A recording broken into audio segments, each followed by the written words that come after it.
I'm Ra, and you are here. Welcome in, everybody, to the greatest podcast that nobody knows about yet.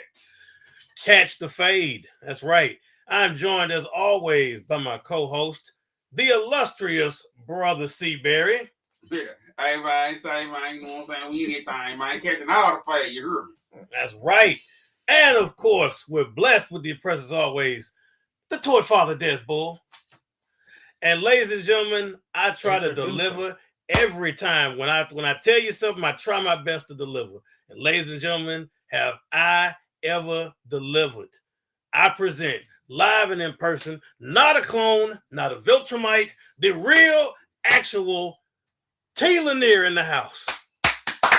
Yeah. You feel like me rubbing them hands. That's Black by popular demand. Black by popular demand. Talk about it. There we go. Gentlemen, what exactly are we catching a fade on about tonight? Who would like to go first? Throw something out. You got the list. Where we going at? I'll go ahead and say this. Of course, my co-host may or may not have checked this out. Folks, it's rare that you hear the term peak cinema thrown around all the time. For those of you that have not seen it, I will not spoil it, but I will say you owe it to yourself to watch Daredevil Born Again, the season finale. It was everything you thought it was going to be, and then some. And now the weird part about it is I keep seeing videos that say this part I can talk about. It won't be a spoiler. It's like the $1 million question right now. Why is it that with a show that everyone universally agrees, pretty much, the writing is up here. It's peak. The acting up here. It's peak. They're delivering the best that they probably ever have. Yet viewership is down, they said, about 50%. Now, I can't tell you as to why that is, because when I tell you they're delivering, they're doing everything they're supposed to do. Now, you could say, maybe if I had to compare it to Daredevil previous, there was probably more action and a lot of storytelling, whereas this one emphasis is on story, but it's not like it's devoid of action. I would just say the percentages might have flipped, but there is action. And when the action is there, Lord, does it deliver. Well, let me ask you this. Since we're discussing this, have you seen all the Netflix Daredevil? Yes, sir.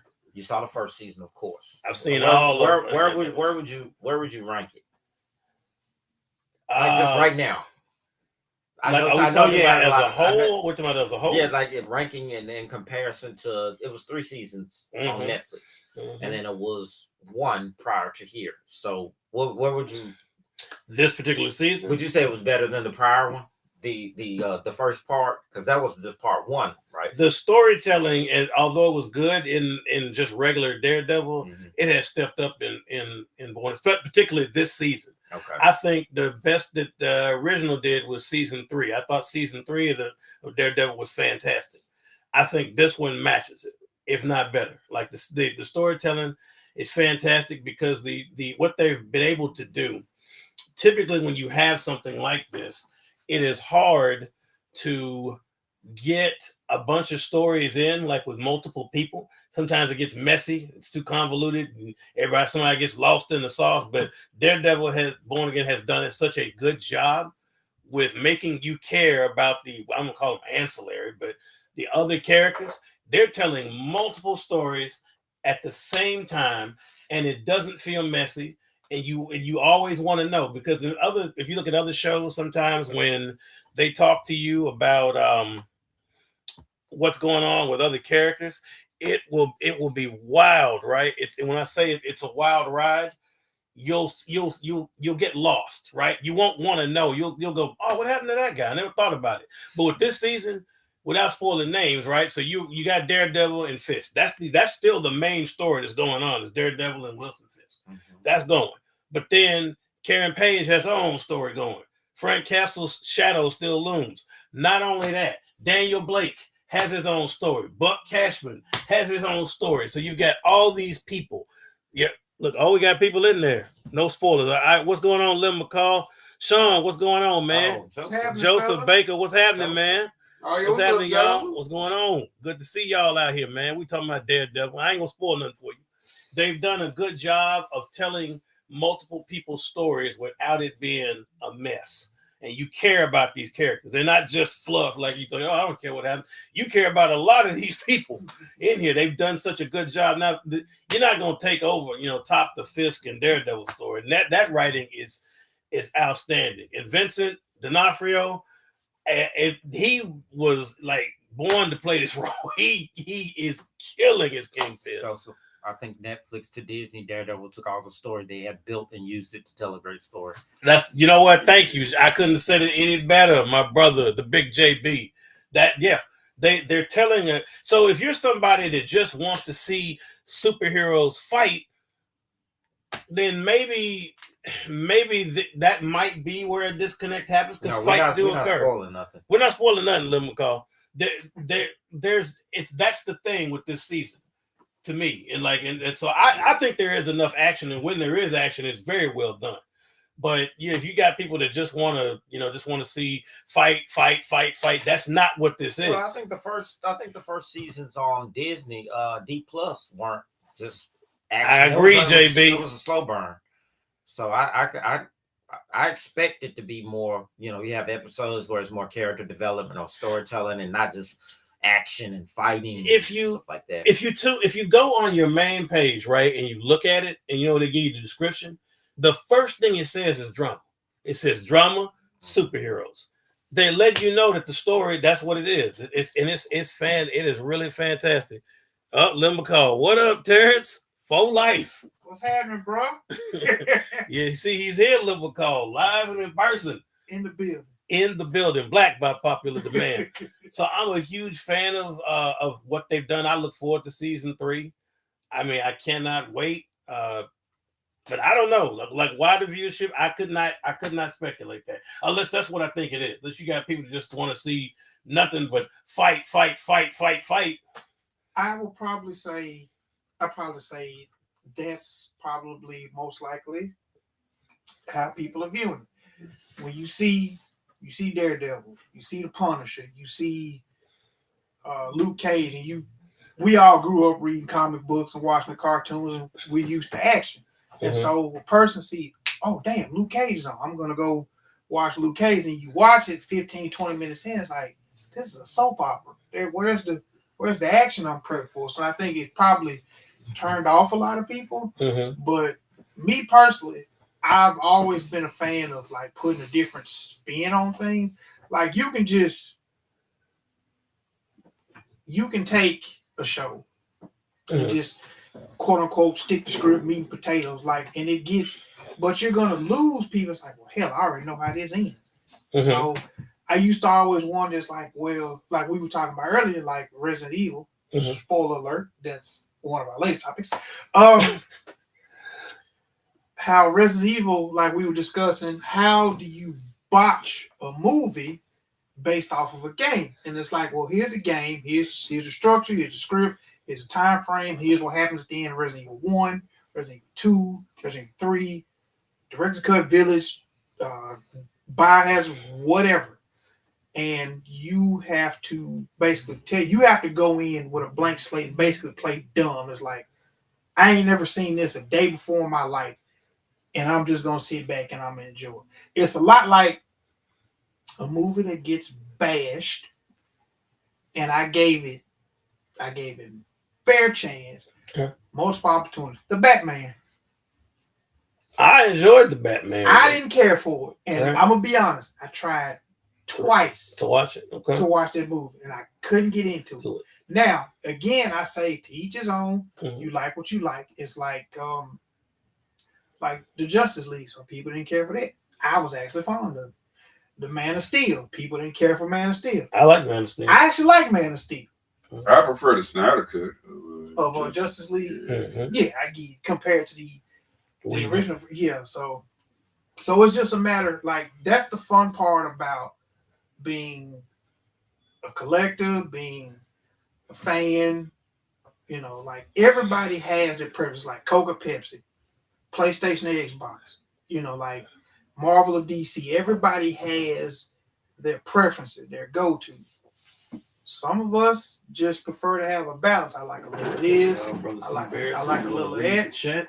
so forth, so on, this, that, and the third. So again, I just say, like, if it ain't for you, or if you don't like it, hell, give it, try to give it another run. If you still don't like it, you just don't like it.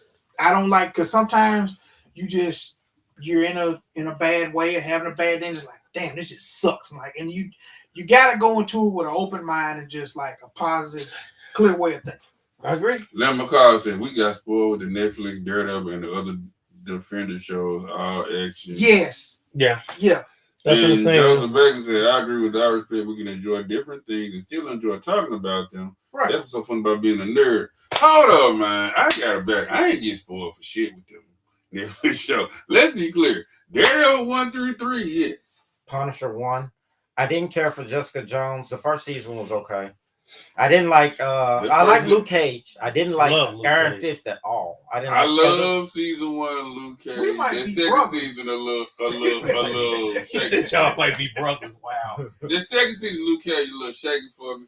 Also I like season 2. Okay. Iron Fist season 1 is booty. Okay. Shit, 2 is too. Okay. Both So of them. 2 is a little bit better. It's a little bit better, but let's not by much. Let's take the trash. It's upper thigh. Let's take the trash. If take the trash season 1 booty, then what's called upper thigh? Okay. He said, let's take the trash out. I don't know if it's just me. Okay. Jessica Jones, from like the first episode, I napalmed it. I nuked it. Like from the jump, I will not get into this. I can't. And I tried to make myself. Did you watch the whole episode? I did. It's a slow burn. See, I read Alias, so I know it's gonna be slow, but I just couldn't get into. I like season 1. I don't think I watched it. Was okay. I don't think I watched That's it. one with Purple Man. See, I gotta go back and see. Now I haven't seen it. I know it sounds crazy, but Iron Fist I tried. It was just. I haven't seen him either. It just was like, and I think by the time that they were pulling, like Netflix was pulling shows and everything, that's kind of what kind of made me wipe my hands in situations. So, but. Little McCall, listen. Don't let me, or my opinion, discourage you from going out there and watch. No, people, they're like the Batman. Right. Oh, go ahead. My bad. Like what you like, love what you love. Like that's the fun part about shows like this and podcasts like this. We can agree to disagree. Yeah, I want to come back to something you said on the Batman because that's an interesting. I'm not crazy about the Batman either. Okay. And I wanted to like it because I said, okay, they're trying to go for more grounded. They're trying to get Robert Pattinson. I don't have a problem with that. I kind of like that idea. Right. And I saw the trailer. I was hyped. And then people started coming out saying it was better than Dark Knight. I was like, stop it. No, come on, let's be realistic. That's a violation. That's a technical foul. I like the detective angle that they were going for. They was like, oh, he's gonna be the detective that we never got, and I was like, okay, I'm gonna be into it.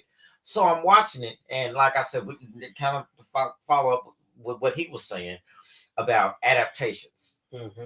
I don't have a problem with a person taking some liberties. You gotta take. Okay, I'm gonna say a Super Mario Galaxy spoiler. If you ain't seen it yet, or it's gonna disturb you, then just turn mute right quick. All right, in the Super Mario Galaxy, which I like that movie, they made Rosalina and Princess Peach. They made them sisters. They never said this is the new one. They never said that in the games, but I didn't have a problem with it because it fit the movie. And that might not in the games. They never really, established any type of relationship. I don't have a problem with that. I don't have a problem with the liberties Nolan took. Hell, I don't have no problems with the ones that who directed the Batman. What's his name? Matt Reeves. With the Riddler. I like that version of the Riddler. It was just so what's the word? Dour. It was just too dark? Not dark, it was just I don't know. It just didn't keep my attention as well as I thought it would. It wasn't as explosive. But in the end, he started doing Batman stuff. I mean, Colin Farrell was outstanding. Yeah, he was. And then the Penguin. I heard the Penguin show. His show was great. Let me read the comments, y'all. Joseph Baker says, out of the non-Daredevil shows, I think Jessica and Luke were my favorite. Punisher was cool. Iron Fist wasn't my favorite. And then Len McCall says the majority of the shows had action. I agree. Iron Fist needed more, and so did Jessica Jones. And then he also follows it up. I don't like this Batman version. Yeah, I don't like this Batman version. You talking about the Robert Pattinson that we were talking about?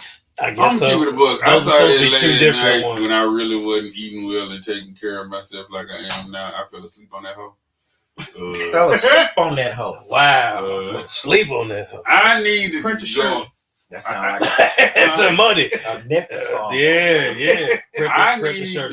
need to go on Max and You haven't watched it yet, the Batman? Nah. It's okay. It's got some decent moments. First of all, I don't like him walking like RoboCop and stuff. He's walking all methodical and slow. And I got issues with it. It's not no Dark Knight. I can tell you, they ain't even It's no not, Batman Begins. no. So don't even.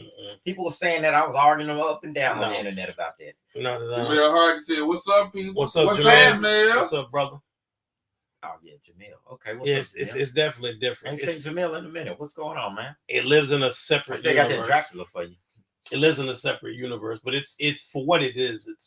It's good. But yeah, to I wouldn't say like that's saying it's better than Dark Knight is like That's the clip with that's like the Orlando Skeletons. Yeah. Whatever the girl is named the football team. That's as bad as that is. Girls are bad. Oh, my man in the building, George. Oh, what's up? What's up, George? I'm still working on that biggie for you. The re-up. Yeah, so we, and I said it's a good thing to agree and disagree. I think if we're all kind of seems to be leaning towards the same conclusion that it could be a lot of people wanting more action than what's going now. Now, here's the thing. I think they've struck the right balance. I think they've struck a good balance because if you just go to a show and it just beats it, all it is then he just beats people up all the time, and there's like 10% of the story. It's going to get repetitive. Yeah. You're going to check out after say the third. You're like, man, you watch somebody gets beat up. Watch somebody gets beat up. Then at the third show, you're like, man, it's the same thing every time. I don't want to keep watching this. The reason you find so here's the thing. Even though people don't like Kingpin, they find him interesting because of how well he's written and acted. He's like Vincent D'Onofrio acts like the whole change, that voice he uses for the Kingpin is like so perfect. Yeah, it's so dramatic. And Jamel Harden says that he's on the mend. Prayers for your brother. Definitely glad to hear you on the mend. So yeah, that Kingpin, that voice he uses is fantastic. And Charlie Cox, man, people forget he's British. He does such a good job as Daredevil. Like, man, all these damn British actors, man. Like I'm still mad at the old boy from All American, man. I thought that man was a brother. Man, I thought he was from Compton. I thought that man from Crenshaw at least. Like the hood. Man, I thought behind him, he was like, well, you know, when I took this road, I was like really challenged. Where you got Daniel Kaluuya, who is British as hell. You know about him. Yeah. Daniel Kaluuya is British as all get out. Buck Cashman is British, but you can clearly tell that. And I love me some Henry Cavill. I do. Yeah. It's nothing against Corn Sweat. I think Corn Sweat actually does a good job as Superman. I really do. For what James Gunn, that vision for that direction. For that direction, yes. And with what, and I'm excited about seeing it. Man, I cannot wait to see. Like you're gonna have now. He's admitted that you're gonna have in the next Superman movie. You're gonna have the ultra serious Jon Stewart is gonna be involved with that absolute asshole that is Guy Gardner. I can the back and forth. They're gonna get into it every. Now, Carl said season 3 should have more because the Defenders will show up. Oh yeah. And then now who is why so serious? That's George. George said Drew should drop a skit. I'm assuming about British actors playing urban Full Metal Jacket. The actor is great since Full Metal Jacket. Oh yeah, Vincent D'Onofrio. Yeah, Vincent D'Onofrio. Like he just at first I was like, man, he's a Kingpin. And I said, let me get used to this Kingpin. But as I all the way back, in the original Dead, I said, man, he is really killing this role. Maybe because I'm a comics reader and he looked like a traditional Kingpin. Yeah. I was like, all right, cool. Shit, I like Michael Clark Duncan as Kingpin.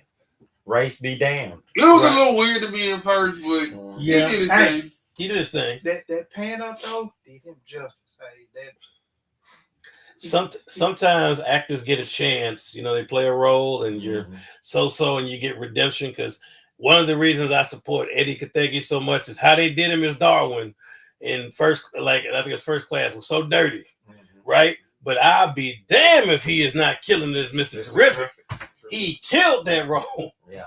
Like he just, I mean, like the dude nailed Mr. Terrific. Like I can't describe to you how perfect he was. Like, because he had just the right amount of, super intelligence with regular touch her a-hole. Remember she was explaining everything to him when he was in the ship?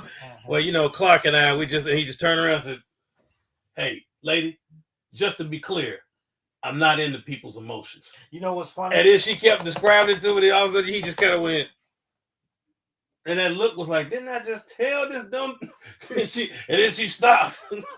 He just shook his head. And Jamel Harden says, I did to Dez. Not sure what that means. He probably meant to say I dig or. Oh, okay. Okay. George agrees. I mean, everybody's going to have their different opinions. Like I said, and that's what makes things so great. I personally am enjoying Daredevil. I look forward to the next season. I'm probably going to watch you guys talk about it. Who in here is going to watch Supergirl? Oh, come on. Yeah, automatic.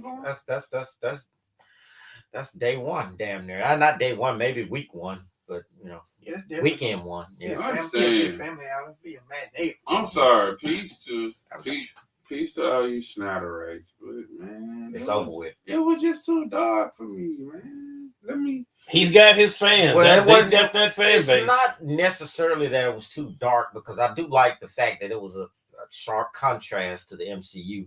But what they needed to do was not rush stuff. They did. Here, just imagine this. If the DCU went this way, if it went Man of Steel, because people like Man of Steel, Suicide Squad, I didn't hate it, but a lot of people did. But it was okay to go there next. Go with Superman, then go with somebody, a group of characters besides Joker and Harley that's not mainstream. Okay, just go throw that out. Okay. Then instead of going to BVS immediately, they should have did either Wonder Woman or Aquaman. Okay, and then maybe. I don't know. After that, maybe did Birds of Prey, but I mean, just to go to BVS then Justice League, that's too fast. You're going too fast. You're like slow. Slow that down a little bit. It was clear that when they hit they were so at that point Marvel was firing on all cylinders. They were hitting. So what they were trying to do was copy. They said, let's just copy and paste this, but it's different. It doesn't work like that. Copy and paste it because Marvel had started in 2011. With Iron Man, 2008 with Iron Man. And you trying to catch up, and you can't catch up, and you started in 2013, 2014. 14, you're 6-7 years behind. You're not going to cram. Now, do you think James Gunn is? How do you like this? Is this because you got to next year will be Superman again. Now, Supergirl looks different from Superman. That's what I base it off of. It's a different director. Clayface looks completely different from anything. Yep. You can tie that all together eventually, but just don't make all the films look alike. I know that was the MCU's recipe. Everything looked like Josh Whedon or who was the dude that did Iron Man? I know Jon Favreau. Yeah, there you go. I said that last week. Happy Hogan. You want. I like the fact that they're making even Green Lantern looks different. Green Lantern doesn't look like anything. Then you can combine it all. But the newest. You have a comment to read? Go ahead and read the chat. Joseph Baker says, I'm a merge bro. Put Matt Reeves Batman with James Gunn Superman. I know it won't happen, but it would be cool to see. Matt Reeves Batman. I want another Batman because it'll work. And Jamel Harden says, he took Michael Clark Duncan. Yeah, he was agreeing with Michael Clark Duncan as Kingpin. And Peak. It'll work. It work? I'm not crazy about seeing Robert Pattinson with. I don't know, man. I think they need to. That probably needs to stay. I think they need to cast, but then you don't have two Batmans. It's gonna be kind of confusing for folks. Well, yeah, they've said that there's supposed to be two different Batmans. Batman is different than whoever his new Batman's gonna be, and I feel like it's gonna be confusing. See, that's convoluted. That's kind of the problem that they had with DC. They got so much stuff going on. I just felt bad that he won a accord. I didn't want him to, and I get it with Cavill. He didn't want to do that, and I like Cavill, but I didn't want him to get rid of all the actors because if you think about it, like I get it, James Gunn wants to put his own stamp on anything. Yeah. Aquaman, Jason Momoa and Aquaman, his films are successful and were good. I don't think Gal Gadot's a bad Wonder Woman. I don't. I really don't think she's. I'm not saying the second movie. I'm thinking the first one. Yeah. I don't think I'm talking about, but her. I don't think she's a bad Wonder Woman. I think they can do better with Wonder Woman. The stench of the second movie it is hard. Got me to the point where I won't even buy figures that look like Gal Gadot. Yeah, well, you got one right around there. Yeah, man. Gal Gadot's easy on the eyes, though. See, here's you can't have an ugmo Wonder Woman. See, here's the thing. You can't have an ugmo Wonder Woman. You can't. Dictionary right next to Book of Wolf. See, yeah, right. You can't. Like they knew who. I mean, Gal Gadot did look good as Wonder Woman. But Joseph Baker says ideally Batman has a blue cape and cowl. I mean, I guess he's one of. Well, he's had. Well, according to Todd McFarlane, well, not to him. He did do the rainbow colors. Batman's worn every color of the rainbow. A million different looks. Now they got to get that stench off them, because if they see Henry Cavill and Gal Gadot and whether you can see Jason Momoa, but he's playing a completely different character, but they're gonna still think it's the same universe. So he's got to he kind of got to reboot everything, because I don't like it either, because I did like it. I liked Aquaman the first one. Yeah, I like Aquaman. Yeah, but I like both Aquaman actually. I didn't have issue with either. I thought the second one was kind of a little down, a step down, but the first one was great. I love the first one, but he kind of had to reboot the universe, but he's not rebooting everything. Obviously, he's keeping his stuff, Peacemaker, and I guess he's gonna keep Harley. Yeah. If Margot comes back, Peacemaker was fantastic. Liam McCall says, dang, who was so serious again? That's George. George says Gal Gadot just has blocky acting. I can overlook it. Because you a dude. Lil McCall said, how many times are they going to reboot Batman? New Batman movie. Yeah, as long as it draws money. Batman is one of the few people that you can just reboot. That's Spider-Man too. I mean, Spider-Man. They're gonna have two, but they're gonna You can reboot Batman. But this new Batman, you could. I mean, technically, this is gonna be his Batman. So if he's rebooted Superman, he's rebooting all of them. So you're gonna have a rebooted Batman. It's like any franchise. Like there's been multiple Texas Chainsaw Massacre reboots. Man, it's been Friday the 13th, A Nightmare on Elm Street, Halloween. Don't get me started. Halloween, Halloween is a good example. Hell, even one of my goats, RoboCop's been redone. Oh, that was so bad. That movie was like, I wanted to find dude and punch him. That wasn't a RoboCop movie. I don't know what that was. I don't know what the hell that was. Something else. That one human hand made me want to fight somebody. I was like, why does he have one? You ever watch a movie? Just cut that off, man. You ever watch a movie and it's done and all the credits and everything roll, and you sit back and ask yourself, who the hell greenlit this to get this done? Nah, I used to be sick about it. Now, at first, in the RoboCop franchise, for me, 1 and 2 loved them. That third one, when Peter Wallace said, look, I ain't doing it, y'all should have been done. That third one was like, damn, it's a waste of film. Like, why are we doing it? You kill Lois, and it was just a whole bunch of nothing. CCH Pounder is, I ain't gonna say she a full bright spot, but she's like an ember, like on the crap pile that is RoboCop 3. Yes. RoboCop 3 is like Ninja Turtles 3.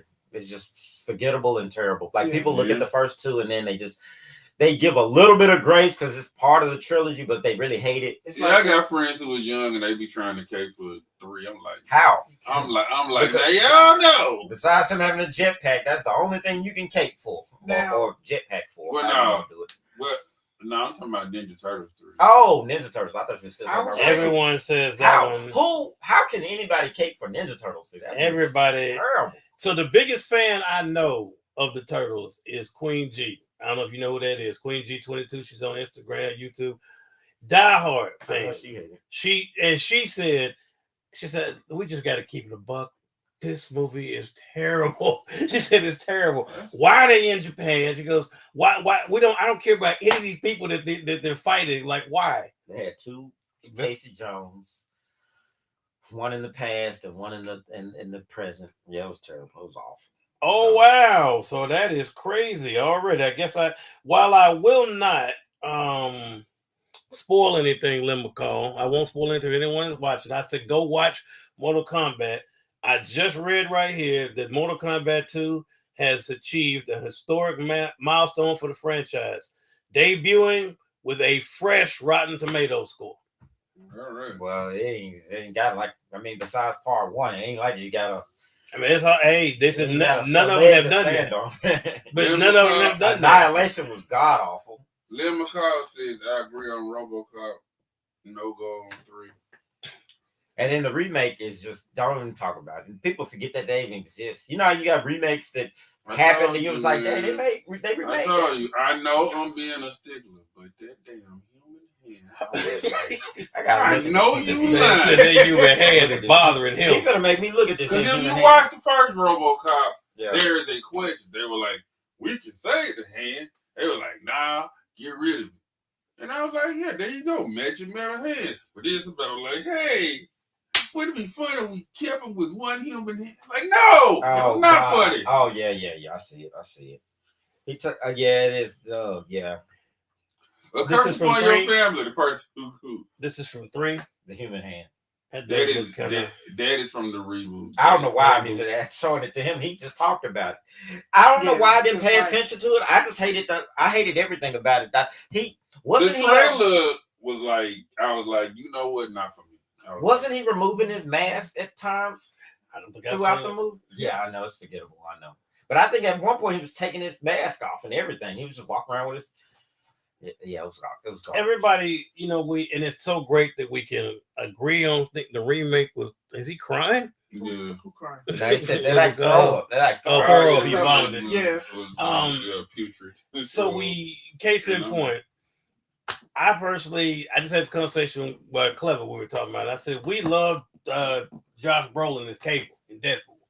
People would say, man, why is he? I said, Deadpool makes a joke out of everything, obviously, but people had that sentiment, like when they were fighting, people believe what Deadpool said 100%. When he said, "You're so dark," like that, but I'm like, if you familiar with Cable, I've never ever seen a Sunshine and Kittens Cable. Like he's not Cable's not what I would classify. If I said, hey, we're gonna define the word happy, he's not gonna stand anywhere over there by those people. Probably because think about it, the man was stolen as a baby, taken into the future, injected with a virus that was meant to kill him. Like, why on earth would Cable be just coming out just smiling? Probably the happiest was like his early appearances before we knew that was Cyclops' kid. Like, because when he first shows up in New Mutants, he's there to help them against some bad guys, and then he's kind of telling like, I want you all to do this and that, and then he, they go back to the school to get the youngsters, but it's destroyed. But there's like, places under the rubble and all that. He was kind of tough, but heart of gold in. But then, man, once Fabian Nicieza and Rob Liefeld launched X-Force 1, when I saw X-Men the original, like 97 back then, he was kind of a prick then. If I was being honest, he was a prick then. I liked him. Cable. Cable. He was a prick then. I liked him. I saw that, I'm talking about 89, 90. When I saw him in Deadpool 2, he's a prick then. I still liked him. X-Men 97, that's relaunched. He's still a prick. Probably, if nothing, he might be a little bit more prickish. But that's who he is. Like that character. I know that Josh Brolin did not just make that up. Heroes and Villains Collectible says, what's good, fellas? What's happening, man? Well, that did irk me though, man. Because I was like, man, can't you get somebody else to be Cable? Because Josh Brolin did a good job, though. Sir. No, I'm gonna tell you who I still want. Josh Brolin crawled. Hear me out. So Robert Downey Jr. can run. Robert Downey Jr. was first, sir. What are you saying? Wait a minute. Am I getting? No, I'm saying like the double dips. The double. Oh, okay. Oh yeah, playing another role. Iron Man, Yeah. Okay, got you. Go ahead, make your point. Who Listen, man, hear me out. Who did you want to play Cable? Oh, gray haired dude from the Avatar movie. Oh, First yeah. time I saw him in the first Avatar, I was Stephen like, Lang? Yeah, Stephen Lang. I was like, that's Cable. Yeah, I mean, I could kind of, yeah. So I could kind of see it. You weren't a fan of him. Yeah, as Daredevil. Cable. He was Deadpool, cool. I didn't really love Deadpool 2, man. It was cool to me. I ain't really just love it. In particular because I like, dude. I like Domino. She was good. I was subscribing to New Mutants when it ended with number 100, and they sent me a card like, "Hey, we're just gonna move your subscription over to X-Force, but we're gonna take off a few months." So I remember just sitting there waiting, like, X-Force wasn't coming. And X-Force was my team, man, and they just made them complete jokes, man. I was like, nah, don't do X-Force like that. I think the way they debuted, the way he like debuted in that movie, that's the way you want to debut him. That scene when he came to that prison, that's Cable. 100%. No, but I'm talking about the rest of X-Force, man. He made them jokes, man. And I was just like, they died in there. Well, yeah, it's dead. I was like, oh, man, that was my team, man. Don't do that. Well, here's the thing about comics. If you think about most characters, they come from dark beginnings. Superman lost his whole family. I mean, Wolverine, we're looking at people. Wolverine, Cable, Batman. All these people got dark beginnings, but you can make a lighthearted version of them. You can make a lighthearted version of Wolverine. Batman at 66. Come on. I mean, so even though naturally it's right to make Cable, have his dark origin and his characters, come from dark beginnings. Mm-hmm. I can see how, Hollywood or whoever's writing, or whoever's, producing cinema will make a lighter version of them. But I mean, it makes sense to have them be like you said, like Deadpool and Wolverine-ish, or Deadpool and Cable-ish. Because Deadpool's going to bring the lighter element to the darkness, right? Because Cable's so serious as he was. Deadpool brought the comedy light part. Actually, I mean, because think about it. When he first shows up, what did you see him say? He said, "What did I do to get an old grumpy MF with a Winter Soldier arm to come after me?" He's still making, even though this man at that point doesn't have his powers because of the collar, and he's still making a joke over somebody that clearly can kill him. And they just redid it again for Deadpool and Wolverine. Actually, you know what? You got a point there because it balances. Because they made a Cable and Deadpool coming. Yeah. And that's what it was, man. Cable just grumpy as hell. Yeah, and he can't stand him. He trying to get stuff done, and like Wade Wilson is just so unserious. Yeah, you can't make both of them goofy. So unserious. He just with all the shit. Because like the whole comic. I mean, the man. I mean, we're talking about the dude that like roasted, like, and the scene I'm talking about. I have never met more of a ridiculous, jabbering little prick in my whole entire life, and that says a lot because I've been alive for over 200 fucking years. And so, after he said, "You got nothing to say, mouth," and like everybody's like, "Man," he just like flamed him, and then he just said, "Deadpool, I'm gonna fight you now." Oh, really? And then they did the fight scene happens. Like, he flamed him. Most people wouldn't even have anything to say after that. Because you got to understand how, when I say I took that personally in the theater, when that man said, "I wish I could say you die alone, but it's one of God's best jokes that you can't die, except it's on all of us." I said, that was, I was like, man, that hurt. That hurt me. That hurt my feelings, Wolverine. That was kind of, you said you called him, even though she was a stripper, but you said you couldn't even save a relationship with a stripper. Like you but look, we were talking about, he was punching him in the balls with his feet. Like, he went all the way low in the basement and I was like, Wolverine, come on, man. Like, but to say to call this man one of God's best jokes that you can't die, like that is it was very personal. And, and think about it. When he saw Blade, what did he say? "I don't like you." You never did. He makes a joke. He literally makes a joke out of everything. Like, so you can't take him. I felt he's the only person I've ever seen. Like I watched the first Deadpool again recently. I know you guys all saw that. Mhm.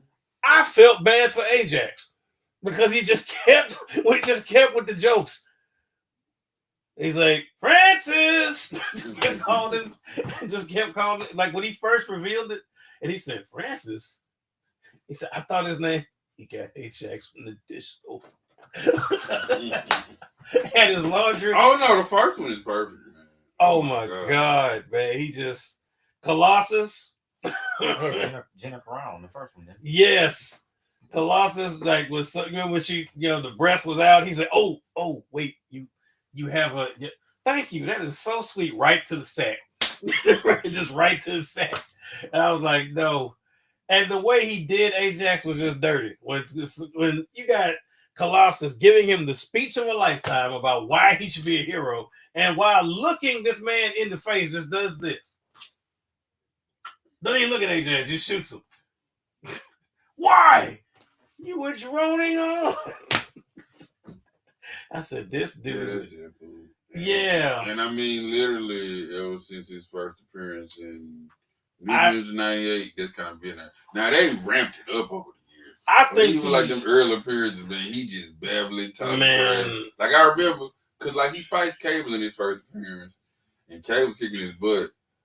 But then he started rambling, then he just, like, kind of catch Cable lacking and stab him in the leg. I think he was born to play that role. Domino saved Cable, I believe. Yeah. I think Ryan Reynolds was born to play that role. Oh, yeah. I think that's him. I know people were mad when they liked the elevator scene because that was like Deadpool actually talking. And then when they brought him back as Weapon 11, that was terrible. Yeah, having his mouth shut. And people didn't like that. So then he actually made jokes about it in one of the 3 films. Mm-hmm. Went back in time and killed it. And killed that, like he shot Green Lantern too. Yeah, he killed Green Lantern reading the script, and he shot him. Yeah, that right there was just. Some people I think were just you look at them. I think they were born. They can play the character, and then they were born to. But we all, I've said it on this podcast a million times. And I believe it. Way back when, 20 years ago, when a Tony actor named Hugh Jackman was gonna play Wolverine, everybody just panned it. No, who the hell is Hugh Jackman? No. And now we love he's done. They do that about everything. We ignore the fact, and of course, obviously Deadpool it takes him to make fun of it, right? When he said, "Logan, you come with me," and he hopped off the stool, and he was like 5'3", and he's like, "There you did, you nailed it, you comic accurate short king." I was like, that's really people are like, what is that short? Well, we forget about the fact that Wolverine really is like 5'3", right, and 200 pounds. But because Hugh Jackman's over a foot taller than this man, but he does a good job, and we just, I guess we turn a blind eye to it. Well, he's so much taller. I had never really seen Hugh Jackman before. He was classically staged. He was trained stage actor. Yeah, I mean, was he in that movie with Halle Berry? Well, that was after that. Should I forget the Swordfish? That was after. Yeah, I think it was after. Yeah, it was. It was definitely after the first X-Men movie. He did his research. I mean, I think he did his research on it. I think he plays a good Wolverine. You can tell when actors take it serious, right? Because John Bernthal, like you've seen the clips where he said he took it completely seriously. He went out and he said, depending on where he went, like he said, I had 2 different experiences. He went to one place and the guy said, "Oh man, well, I just want to get these comics." And the guy said, "Okay, yeah, hey, you just want to read this." And he said, but the second guy in New York told him, he said, "You're not taking that. You're taking this. You take this, and this. Do not mess this up." Like he said, "Okay, man, I got you." Yeah.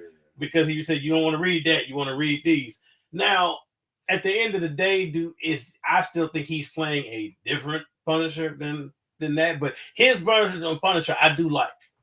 I do. Now, if you're asking me my favorite version of the Punisher, it's so hard because I lean hard towards Ray Stevenson because in Warzone, that's what I envision the Punisher to be. I love that one. Then John Bernthal, I love his version of him. I don't think Thomas Jane did a bad job either. He didn't. He was in a bad movie. He didn't do a bad job. I've never seen a Punisher Punisher movie all the way through, or a season. Warzone was good. Like that. That was a violent. What was you gonna say? That was a violent. I was Punisher. gonna say that the Thomas Jane version of the Punisher, just my opinion, was more so like, if you remember the comic books and everything, like Punisher always had like a what I'm looking for, like a quirk about him, like he had the funny lines and stuff. Mm-hmm. So I think when they did that, they made Thomas Jane focus more so on, because if you think about it, if you played the game that matched the movie, ooh, that game was something serious. not for kids, but no, not at all. Beautiful. It was beautiful thing to play. Beautiful thing to play. It's one of my favorite interrogation scenes. It's like he's at the dock.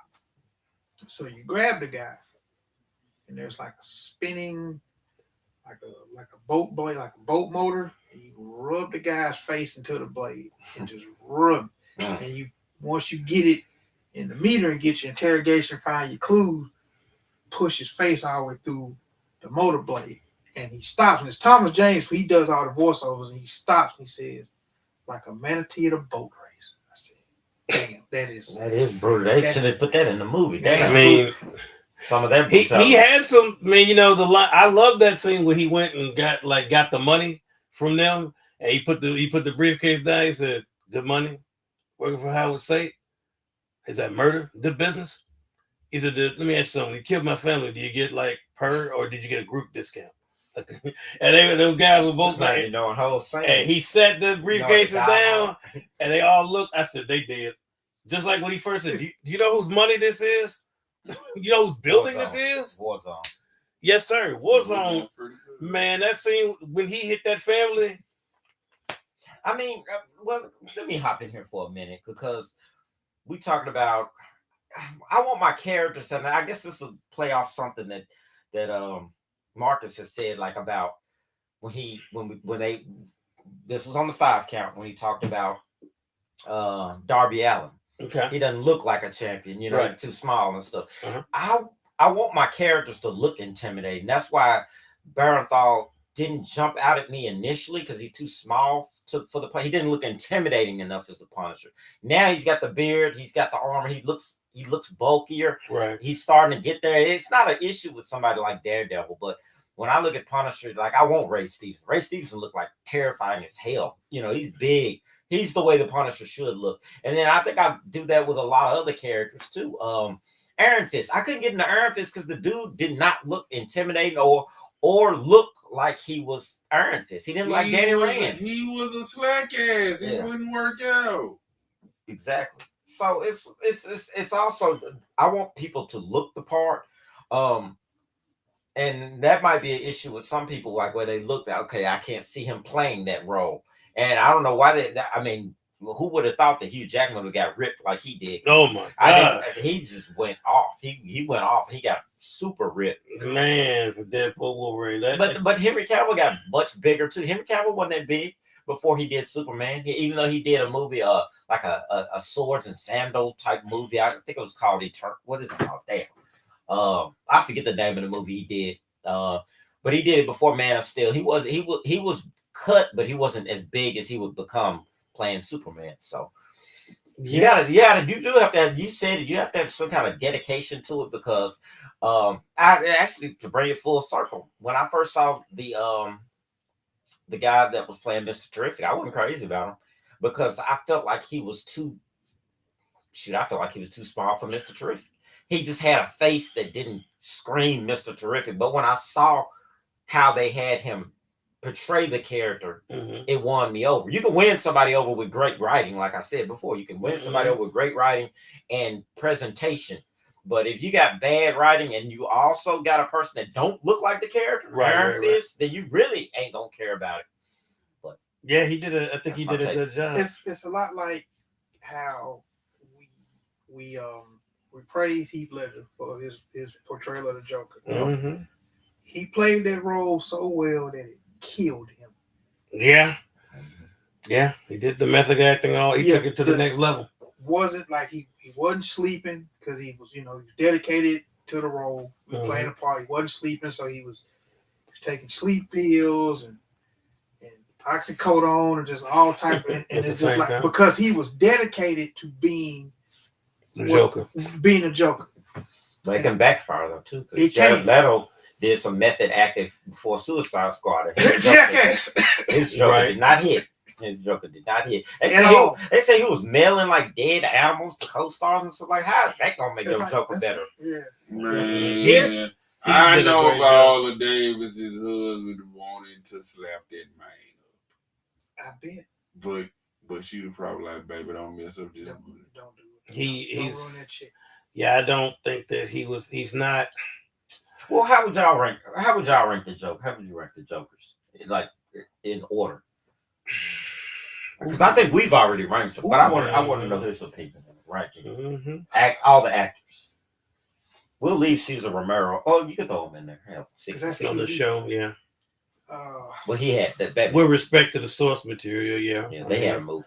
They had different source material, but yeah. But I think collectively we had Heath Ledger, and then we had Jack Nicholson, and then the rest. And I will everybody be else. I will be honest. For a while, for the longest, I had those flipped. I had Jack first because growing up, all I knew was like the Joker was. He literally was dead. He was a jokester. Hence what his name is. And that version of the Joker, everything that Jack Nicholson did in that movie was fun. Like even when he shot Bob with his own gun. Bob, man. Yeah, Bob was Bob was that guy, man. Bob Gunn. You are my number one. So you got for me for the longest it was Jack Nicholson and then Heath Ledger. What made you switch? The fact that Jack Nicholson just playing Jack Nicholson. You know what? And it's funny you should say that. It's a lot like what George said. It's a lot like that was him on a Tuesday. That's good. Go ahead. It's a lot like how Robert Downey played Iron Man. It's like hell, he just living his life. It's just this ain't nothing but a biopic for him with a superhero suit. Let McCall says I still have Jack first. I like Jack. I mean, you can't. That's iconic. He was iconic, and he was for me. Like I said, he was OG, and it was like it's gonna take a lot for me to. Because Heath just he just engrossed himself, and he just play. Now you got to say he's playing a different one. It's almost like he's playing a different version, like in a sense. And so that's why I said the source material. It's like this universe. It's a little different, but he did such a good job. If you think about it, the psychology where he was allowed to kind of go off script quite a few times and make scenes like he made that character his own. Even the choice of his makeup, like Chris Nolan said, that was not me. He chose to do that, putting his own makeup on. He said, I feel like the character would do that. He went off script. You want to know how I got these scars? Yeah, I'm glad you brought that up. Well, you got to look at. See, I just told him, and I promise I'll let you do that. Go. Jack Nicholson really was playing Jack Nicholson. I mean, you look at The Shining, you throw some makeup on him, that's the Joker right there. That's Jack Nicholson. But Heath Ledger, I mean, this was Brokeback Mountain. This was 10 Things. What was 10 Things that I Love About You? Yeah, you never saw him playing that role. He transformed into that role. He turned into that. Like, that was, and people was critical, like, oh, man, come on. What, Heath Ledger's Joker? And he changed. It's not one person that was, I mean, it's some people that always have hot takes. Right. People that say Michael Jordan overrated. Michael Jackson wasn't that great of a singer or something. Right. People just like to do hot takes nowadays. Right. But if you're being honest, people are going to say that is the quintessential portrayal of the Joker right now. Mm-hmm. Now, growing up with Jack, I mean, like, I was messed up when I saw Jack when he fell off the building. He died because he was bleeding out the mouth, and I was like, "Damn, the Joker dead? That's crazy." Oh wow, 1A, 1B. They're tied. I respect that. There is no wrong answer in this situation. Yeah, and the thing about Heath gave you the whole gambit. He gave you the comedic part. Yeah, he wasn't as when funny. Old Boy ran up on him, like, want to make me see this pencil disappear. Oh, that was dark. It was dark, but it was funny at the same time. It's gone. It's gone. He was pissing Gamble off every 5 seconds. The simplest part was Michael J. White. He's pissing him off. Enough with the clown. Oh yeah, he was getting ready to get up and take care of that business when he finally just said, I think what did he say? Oh, if we don't deal with this soon enough, little Gamble here won't be able to get a nickel for his grandma. You just come in here and make the man. He just hit that. Enough from the clown. Let's not blow this out of proportion. But I think when you look at Joker and Batman, you can almost do the same with Batman because it's completely different portrayals. Like I like Michael Keaton's portrayal as Batman. I cannot stand his Bruce Wayne. I like Christian Bale's portrayal of Bruce Wayne, but the only thing I have a problem with Batman is the voice. I wish they would have done like a modulator or something. And it got more. It wasn't. I know what they were going for. He was trying to mask his voice, but I think it was more that people started focusing on it when The Dark Knight happened. Because in Batman Begins, it wasn't that big of a deal, but when he started doing it like often on The Dark Knight and Dark Knight Rises, people started making memes and jokes about it. So I wish they kind of would have made him have a modulator or something at that point, but that's the only thing I have. And then, of course, they talk about his Batman and his fighting skills. It's like, I mean, well, remember they made fun of. I'm sorry, they made fun of. Think about it. Now it's iconic. At first, it was a joke about Bane's voice, Tom Hardy, but now you can't see it any other way. And I like that voice. I actually didn't have an issue with it. Yeah, I didn't have an issue with it. You know, you still hate it. He doesn't like, but I thought that voice was iconic. To me, when he was, that's a change that okay, you had the growling monster in Batman and Robin. Right. Oh my I God. can accept Tom Hardy's portrayal because it was because you had the guy that was in prison, whatever. They tried to rush through, kind of give an idea of his origin and the mastermind. And I forgive the voice not being like, I don't know, sounding like John Leguizamo or something like I don't know. That Latin. Yeah. I can forgive the voice because he was intimidating once again, like when he grabbed the guy's face or whatever, he was standing over him. And not as grave as yours, I'm afraid. Yeah, so Bane. Let's not stand on ceremony here. I'm able to step back from some comic adaptation if I feel like it worked. It worked for Nolan's universe and in that movie, in my opinion. Even though some people don't like the voice and they say he sounds like I don't know. He did his research. I mean, he got it. He based it off of Bartlett Gorman, which was the king of the gypsies, a bare knuckle boxer. If you go listen, it's very similar. The voice is it's not the same, but it is very good. If you look it up, it's similar. Because like he said, like he did say, when I get into the ring with a man, I know he's not there to stand there. He's there to kill me. Like this guy had this weird. I can't describe it. It was an accent to it, but he was the king of the gypsies. He could fight, but that's what he kind of just like the Tom Waits voice is very similar to where Heath Ledger. That's one of his inspirations for the Joker. Tom Waits has a very unique voice, and if you listen to them, they sound kind of similar. A voice can make or break a character. Yeah. You go to a movie we have all seen, because we all grew up on it. Transformers the movie. Yes. Nobody, and I say this with conviction, nobody other than Leonard Nimoy could have done Galvatron's voice. Mm-hmm. I get that. Because with all you think about all the lines, Coronation, Starscream, this is bad comedy. Imagine anybody else trying to deliver that line. But you know, and the great Orson Welles was fantastic as Unicron. Love Orson Welles. What makes it worse is season 3 when Leonard Nimoy is not available because he ain't doing a cartoon series. Cut it out.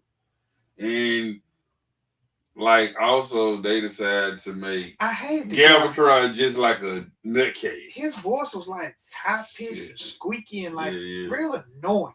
I was like, this ain't. I didn't notice it when I was a kid, but you notice it when you get older. Unicron was so smooth. Man, Orson Welles nailed that. Also, the hell with toy lines, but I love toy lines. It was when I got older and I realized, wait a minute, so y'all killed Prime, my goat.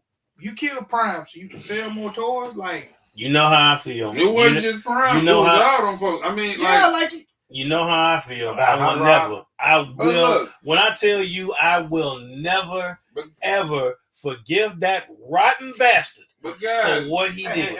No. See, I got you, man. Sir, you got to get out your kid, man, and quit blaming Robin Prime. It was 100% Robin Prime's fault. But in the real world, He's talking about the real enemy.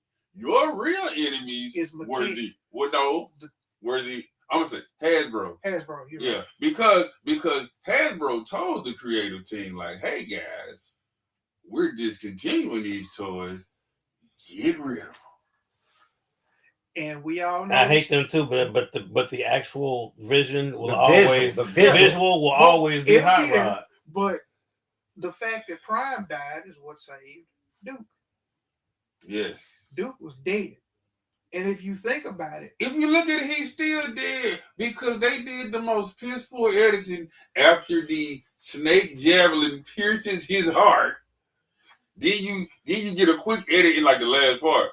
Duke's out of his coma. Yay! I was like, bruh. Also, to bring that to attention at the end of the movie, like when the spores says the spores are like burning up in space, and he looks up, says, "Thanks, big brother." That was supposed to be in there with Duke having died. They didn't edit that part. It's so what really. I mean, I don't get me wrong. I hated him for him dying, right?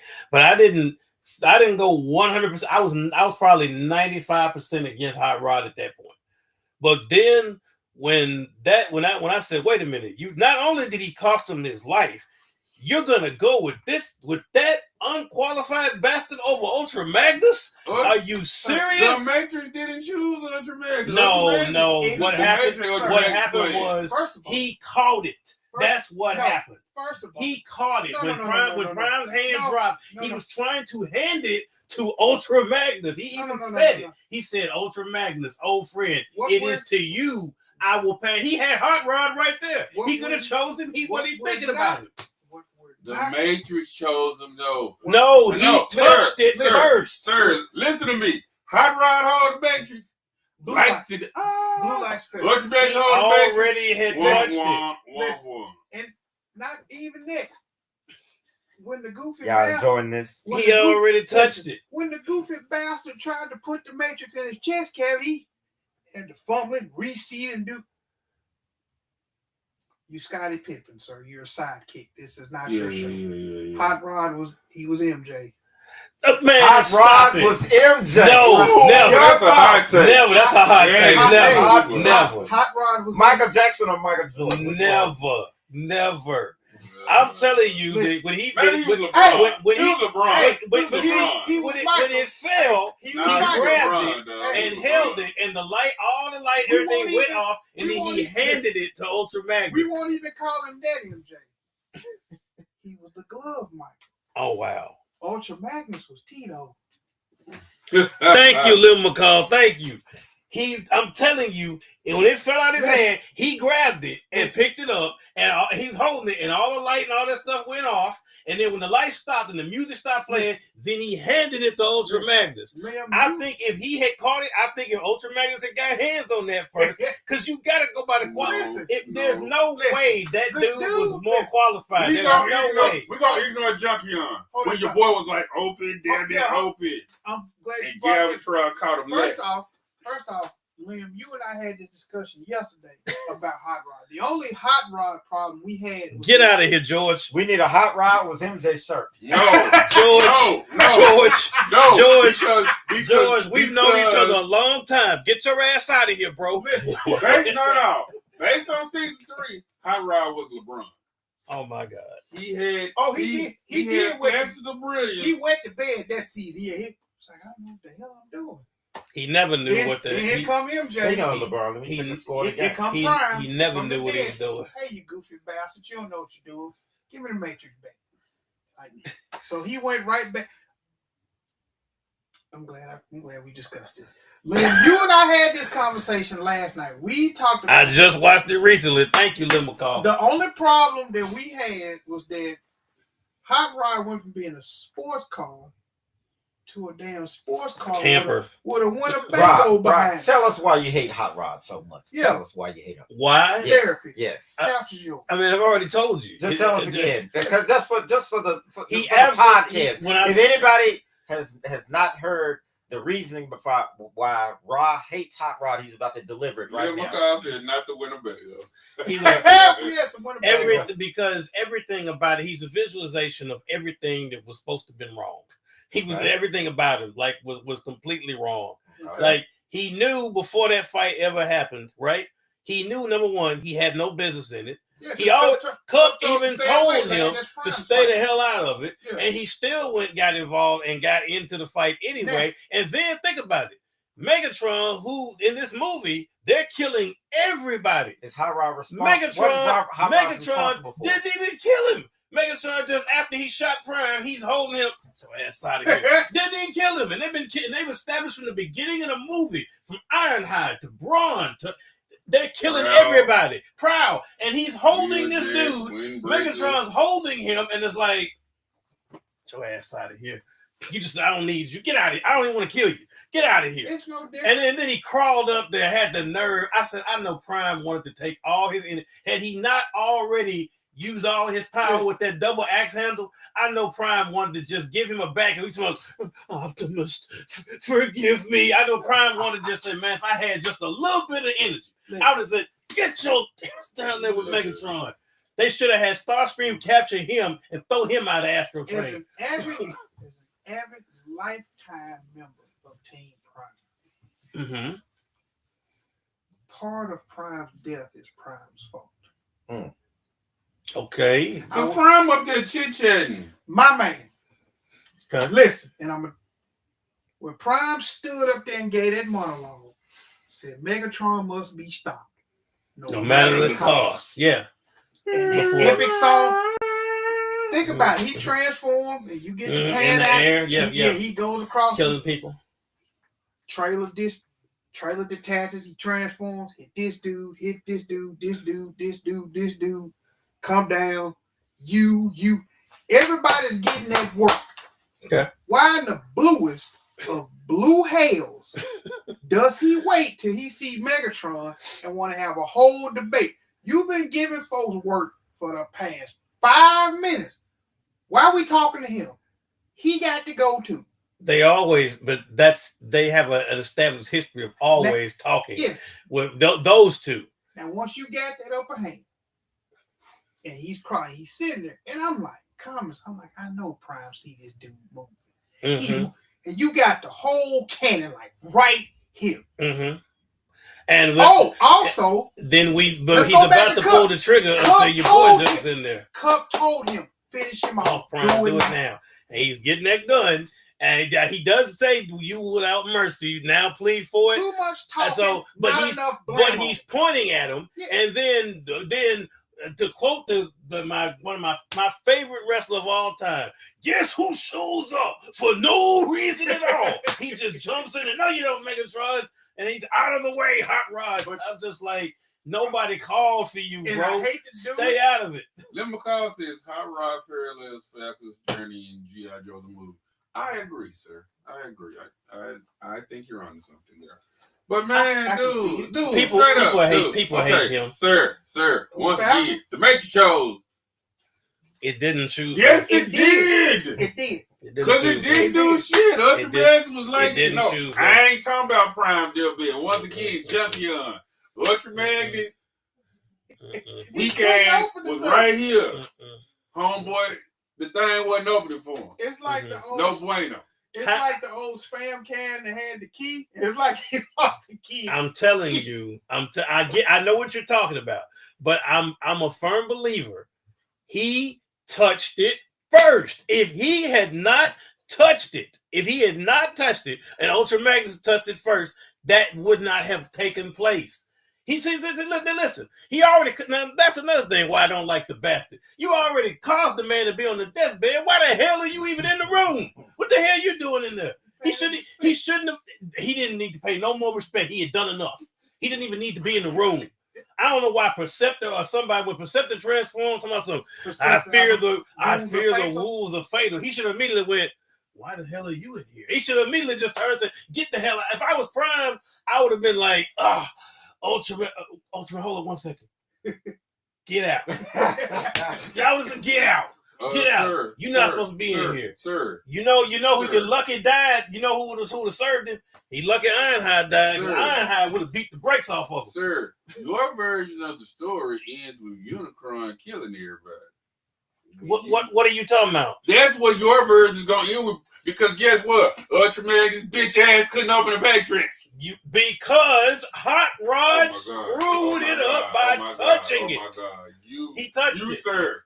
You are incorrigible, sir. He touched it.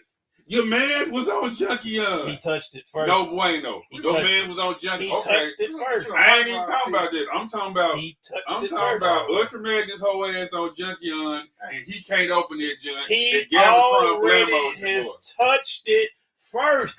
So Hot Rod did what he always does, which is F up the situation. See, I'm supposed to be here. We gonna get you therapy. I got your thing. There's no therapy when it comes to Hot Rod. I'm gonna reach out to Hot Toys. What I'm gonna do? I'm gonna reach out to Hot. I wouldn't buy it if it was dipped in gold. You ain't got to buy it. I'm gonna reach out to Hot Toys and be like, look, I got a dear friend. I'm gonna ship it back to you. Don't send me nothing with that. I want to wear a shirt. Can you do a double? Can you give me? Can you half and half Hot Rod, half Rodimus Prime, and I'm gonna ship it to you. We're gonna put it right here in the case. Never. It's okay, Rob Lee. Don't be lying to this man. Don't be lying to this man, Lil McCall. Lil McCall hates Hot Rod too. Okay, but once again, he hates him and knows it's his fault too. Dude, I am putting Optimus's deathbed scene on the back burner. It once again, you as a kid. Your boy Magnus was there on Junkion.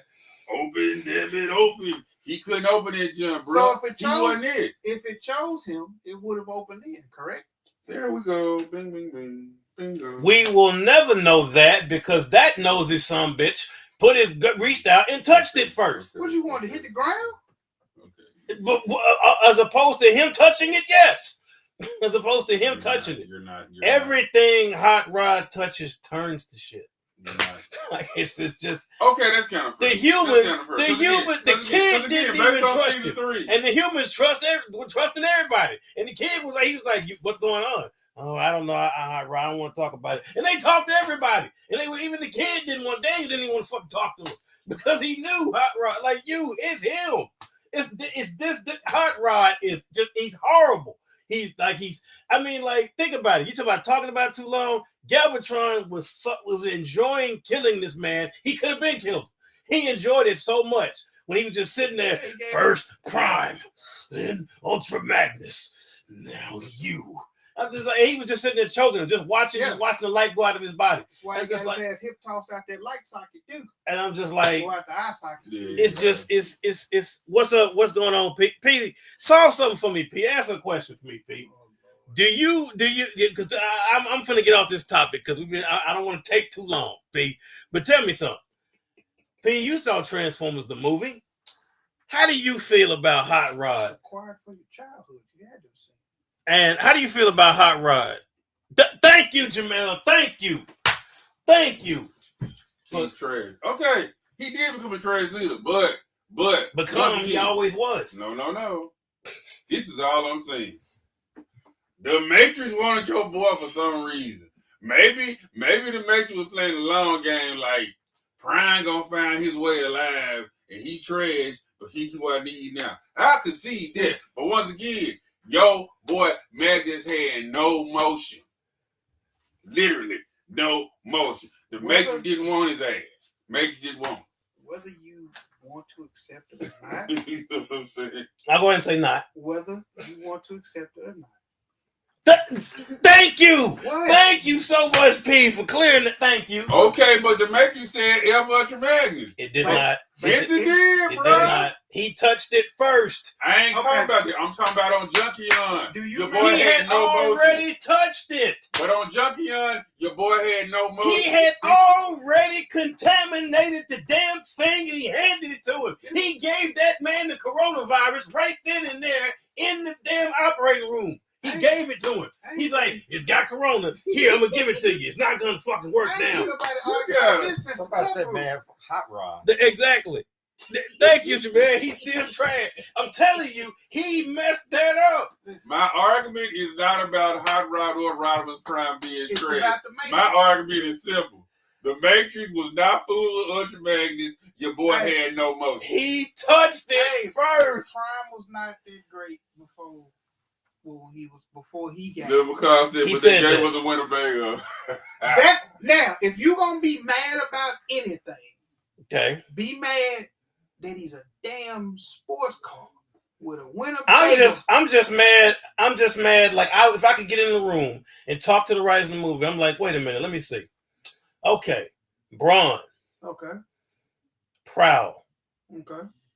Huffer, Ironhide, but this time bitch lives. Really? But he lives. Okay, see, I like this. Jamel Hardy says Ultra Magnus was soft trash too. I agree. I don't think he was Good soft answer. trash, but I know he was better than Hot Rod. But you know what was even more He soft was better than trash? Hot Rod. His G1 toy, because I could not get that stupid cab to stay stuck to the back of that thing so I could have my Ultra Magnus, man. Hated that stupid toy. Okay. I'll give you another example. Who did Hot Rod's voice? Judd Nelson. Judd Nelson. Yeah, from New Jack City fame. And, Mm-hmm. Okay. Breakfast Club. I mean, yeah, Breakfast Club. And, Okay. And who played played Ultra Magnus' voice?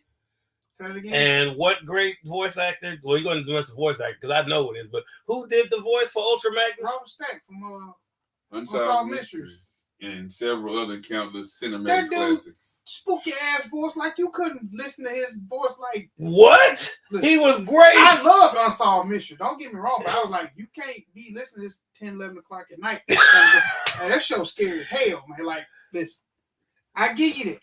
Okay, so P-List is agreeing with you. I still don't agree with that, P. It's the truth. I don't agree with the that. Major wasn't mad because he wasn't the chosen one. For some dumbass reason, I was on the movie, right? See, we right. You on I the hear movie. it, bro. I will concede that Hot Rod was a trash leader. Terrible. Season 3 is like Exhibit A of that. But once again, back in this movie, for some reason, the Matrix wanted Hot Rod weak ass. It's like, okay, I'm gonna just be honest. The Matrix bullshit, ain't it? A little bit. It's like any movie where we all know what foreshadowing is. Mm-hmm. Even before he touched the Matrix, you knew something was gonna happen with Hot Rod. When he went through that construction site and Cup was directing, he was like, "Turbo Revving young punk, I'm gonna straighten you out." So you knew who he was now in by. And also the toys for it. Because the toys were like, Hot Rod. But then I was like, wait a minute. Hot Rod. Rodimus Prime. How come I've never seen them in the same place at the same time? Right. And they just left. And I hate the plot armor, how he always escapes. The fucking Sharkticons didn't kill him. And they should have killed him. I'm like, this bastard just keeps it, somehow continues to survive. But Cup was with him. He saved Cup. If he dies. I love Cup, but I would have taken that trade as long as he was dead. Can't kill Cup, man. Cup was like, he was as close like a black character we had in that movie. You killed Ironhide. That reminded me of that uncle that like. They killed Ironhide.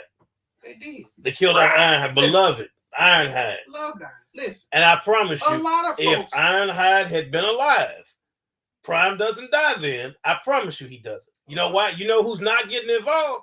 See, Cup would have told him, hey, stay out of that. No.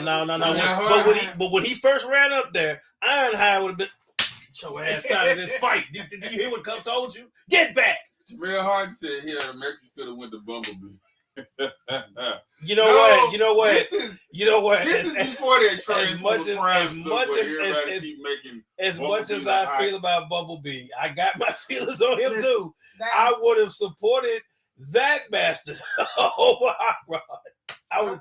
In all the cartoons after the movie, Ultra Magnus was so what the hell are you hitching? Leader than Rodimus Prime. What are you hitching to Bumblebee if he gets the Matrix? What do you change him? He's a Volvo. What do you change him into? Than Rodimus. Well, they want to. Yeah, Rodimus always. It was already hard to believe. Like Huffer took that big ass trailer that Prime was carrying. It was like, let me get this weight off of you. Like, bro, come on. I mean, for the sake of selling Camaros, they made him a Camaro for the movie. But he was never in the movie. That's why I didn't really want to watch the Transform movies because I said, Bumblebee's not tough. Okay. He didn't really talk like that. He certainly was not any kind of a flashy vehicle that somebody wanted to drive. So we got to get you a Bumblebee and a hot rod. No, but I don't hate Bumblebee. I just said, hey, Michael Bay took liberties, but I don't hate it. I hate Hot Rod. You know what? I have some animals. You hate Hot Rod like Megatron hates Starscream. Actually, more because Probably Megatron more. let him stay around. Megatron still kept him around. I'd have been taking him out. I think for comic relief till he turned to Galvatron and vaporized it. Okay, we got two of these days. There are two figures that I would never buy. Hot Rod and Rodimus, dumbass Soviet. You know what? Thank you, sir. Never. Hey, I can't support it. I can't. No, but hold on though. I have some air towards Bumblebee, and it started with the end. The movie one, or mainly the version that was at the end of Transformers Prime cartoon, and then he became the star of like the Robots in Disguise cartoon and followed.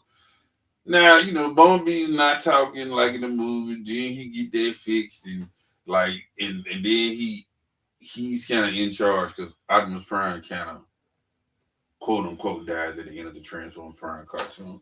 But then Robots in Disguise, like the whole tone is different. Now Bumblebee talking, it's all happy go lucky. I watched the first episode and I was like, you know what? Not for me. I probably should have held on because later on you find out, oh, Prime didn't die. Now he back. P, I'm with you 100% though. Sometimes yes. that pilot I'm with you so much, P, because you know how me and him, we like this. Me and P go back 40 years. We hate. Put the magic in him and made him grow big and strong. Man, like I said, well, dude. And I how you think I felt watching the movie? You know how mad I was at Galvatron? I said, nigga, you had one job. Just kill him. You ain't gotta kill anybody else. You can lose. You had one job, which was to kill this one.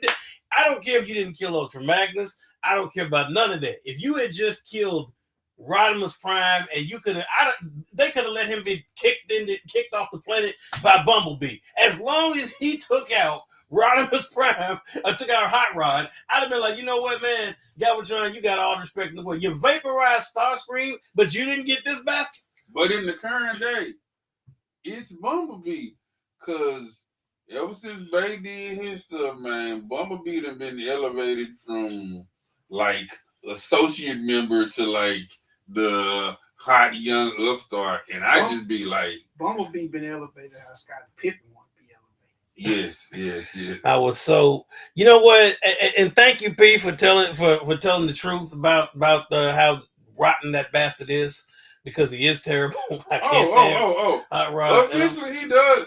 And you notice, no one's arguing his about leadership. Yeah. We're just arguing who the trash. But I'm just saying, who the Matrix chose. For some reason, the Matrix wanted his trash ass. It wasn't right. It wasn't Ultra Magnus. You know, as much as you want to believe, it's like the Tuck rule. Did Brady fumble or did he not? He did fumble, by the way. Mm-hmm. As a Raiders fan, he did. He did fumble. Mm-hmm. Of course he did. But again, foreshadow. Hey man, I just can't. I can't bring myself. It's like he's.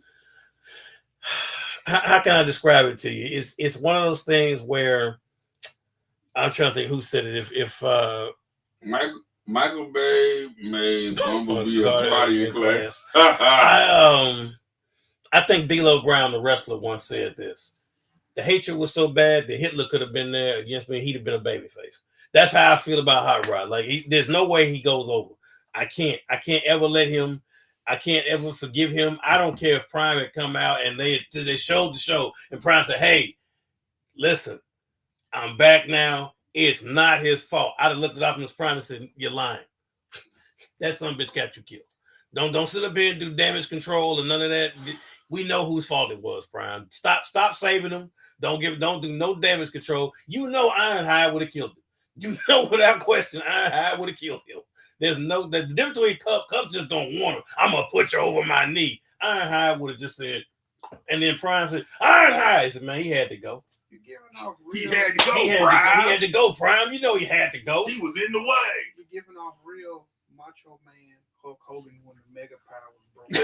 Hey, I just Just the Jazz. Now you know in real life they took over the show. Now you know in real life they couldn't give it to Jazz, Jamel Harden. Oh, he know yeah. We know why he couldn't. You know, listen. Jazz would have been better. He died. Damn, he did. Yeah. Right. It chose Hot Rod because it knew Rodimus sure would be a placeholder until Optimus returned. And Scatman, God rest his soul, that guy, he was a voiceover for some classics.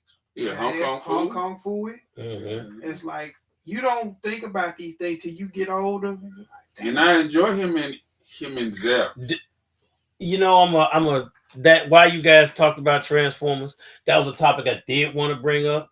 For those of you that are Transformers collectors, like my man P, like I am, like I'm sure everybody in this room is, I think Transformers, I had this conversation with Clever earlier, that there's really what the biggest thing with Transformers that I can't stand about them right now at this particular moment. And that's one of the reasons that P goes to Jin Bao and like 3-0 and stuff like that, is because Hasbro is like beyond greedy. That it's not a situation where it's not like something where like Disney says, well, we have the license, like we have to pay. Hasbro is paying no one for the license to Transformers because it's their intellectual property. There's no royalty fee. They own it. Sure. So there's no big fee for them to do it. So why no? But yet they come out and they say, hey, we're doing this for the fans. I'm like, no, you're not. You're doing it because you're doing it for your pockets, because Transformers are clever. And I said this, if you rank like G.I. Joe, you rank these franchises that Hasbro has, Transformers, if you really look at it, they want to put it like where Marvel is. And Marvel is not in Transformers. That's different. Marvel has a fan base that does include children. Transformers, even though they make a few kids' toys, the majority of that property is for people 35 and older. That's what they're aiming for. Because if you look at the figures they just put out now, what kid they just, you know what went up for pre-order recently? Cyclonus did. Now, what 8-year-old kid is going to come to you and say, man, I can't wait for Cyclonus? He doesn't even know what it is. He don't know what the hell Cyclonus is. He said even Hasbro knew Rodimus wasn't shit. They made Rodimus a smaller toy than Ultra Magnus. Rodimus was a cheaply made toy. He is bad. Let me tell you why I played with Rodimus more. Oh, I ain't had to worry about no white calf falling out the back. It sound like you got some unresolved trauma with Ultra Magnus. Ultra Magnus look cool. Yes, he did. On the commercial. Then you got that SOB. You trying to move around and play and have your little, battle in your mind. Calf keep falling out. Like, yeah. I remember. But see, I had a replacement one. That's like my big issue with them with Transformers now is like they keep like the price is crazy. There's no reason for them to raise it like where it is. It doesn't make logical sense. They just had a price hike recently. Okay. So it really doesn't. Now Astro Train, what kid do you know is looking for Astro Train? They just brought out Dinobot Snarl, like you saw that. Mm-hmm. What kid? These kids don't know who these characters are, so it's clear that they're aiming at us, but the price is like, they got those cartoons. And they know, but they know who they're selling to. But they want to act like it's Marvel and it's broad and everybody knows who they. And it's not like that. They know the name Transformers. I'm not saying that they don't know that. They know the name. But if you go and ask an 8-year-old kid, who's your favorite combiner? What? Jamel Harden says I got 2 of them. Look, hear me out. I'm gonna give them 5% grade. I ain't saying they should raise the price as much as they are, but tariffs are a real thing. They've been raising prices before that. That's just a convenient excuse for them. They've been going up, which I hate because I love the property. It's nostalgia for me. It all ties into knowing your life. And by that, I mean, okay, Hasbro says we own Transformers. It's like you said, it's our intellectual property. Mm-hmm. It's ours. No royalty to pay. No royalty. We ain't got to cut nobody a check. Mm-mm. But again, it's like anything else. They basically said, if you want it, you're going to pay what we set the price for. So it gives you 2 options. Either you do it or you don't. What's going to happen is a whole lot of y'all gotta just toe the line and be like, you know what? No. Now, but here's the problem though. FOMO. You got options though. Like he'll Yeah, tell you that. Yeah. Because he's got Jin Bao and he's got the ones that like come from like these third party guys that they make some really nice ones. Some Doc has too. You have options. Like Hasbro really needs to watch it because they really need to be careful. It's like greed. It's greed. And okay, it's greed. Let's talk about something that ties into next show. Wrestling belts. Greed. Mm-hmm. Greed. Now, I will say this. If you go on WWE Shop, mm-hmm. you will see whatever your title preference is. Mm-hmm. They usually run $5.99. Depends on what it is. I ain't bought one in so long. $6.99. Depends on your preference. Now, however, I will give WWE Shop credit. You stroll in there like on a Raw Monday or whatever. Hey, sales and whatnot. These belts 35% off. So that belt that was like damn near $6, now it's like $3 something. Mm-hmm. So now they said, hey, we want your business, so we're gonna bring it down. Now it's at a price to where you have to decide: is it still too much, or damn, I could have got it here. Got damn near bought 2 for this price. So no, I'm gonna wait. Let it go on sale. It's also like when I say stay in your lane, like we talk about. Let's talk about movies. Marvel. I don't know if anybody else remembers this. There was a time when Marvel was killing like live action, like the movie, cinematic movie. DC wasn't really even in that lane. Where DC was making their money was those animated movies. Mm-hmm. And when we talk about a movie, maybe 70, 75 minutes, 63, 60, but they were killing it. Yes. Killing. So I said somebody took their time with these. That the story was well thought out. It was put together. It'd be a cliffhanger that give you clips. Okay, next month and they would drop them every month. Where DC got greedy and where they stepped out of their lane was like, oh, Marvel does this. Let's go over here. No, Marvel been working on it. This is their lane. Marvel's figured out because Marvel tried to cross over, and it was like, and also to Marvel's credit. Well, now I don't think it was Marvel. I think it was one Disney by Marvel. They were like, yo, you can have some cartoons on the Disney Channel. They like, we don't care about animated like this. We try to make live action stuff to really lure these preteen boys. Because that's why Disney bought Marvel. Disney has been chasing the preteen boy market. It has been elusive to them. It's why they own Power Rangers at one time. But they kind of went left. Shout out to Power Rangers. Oh yeah. I remember that Jungle Fever and all of those. Yeah. So like they were like, man, we gonna focus on this live action, that animated. We ain't really on it. But yeah, now, man, DC has so many good. I know, because I was in Walmart like every Tuesday at like midnight. Give me that one. Yes. Because they be like, and then they weren't expensive. They were like $11.99, $12.99, $14. Like, because you catch them on sale, it's like, yeah, $15. I can blow $15. On something, on anything else. I said, well, hell, I'm gonna get this movie. It was like 70, 75, 78 minutes, 79, and it's well put together for an animated movie that ain't even 2 hours. It's like takes you back to like I said, like Superman Red Sun. That mother was busting. They had some good ones. I like Superman Black Adam. I liked I thought that one was good. Think of like Superman, Batman, Public Enemies. I like Public Enemies. Love that one. What's the Suicide? I even like some of Arkham. I even like some of Escape from Arkham. Yep. I even like some of the strange ones, like they were doing all those Batman, like Gaslight, Gotham, Batman Ninja. I enjoyed all of those because it played. I didn't care for Batman Ninja for whatever reason. They did a part 2, right? Mm-hmm. I don't Ninja, Gaslight, Gotham by Gaslight. I like that Gotham one. By Gaslight, I love them. Yeah. And I was like, they taking chances and doing some stuff that's fantastic.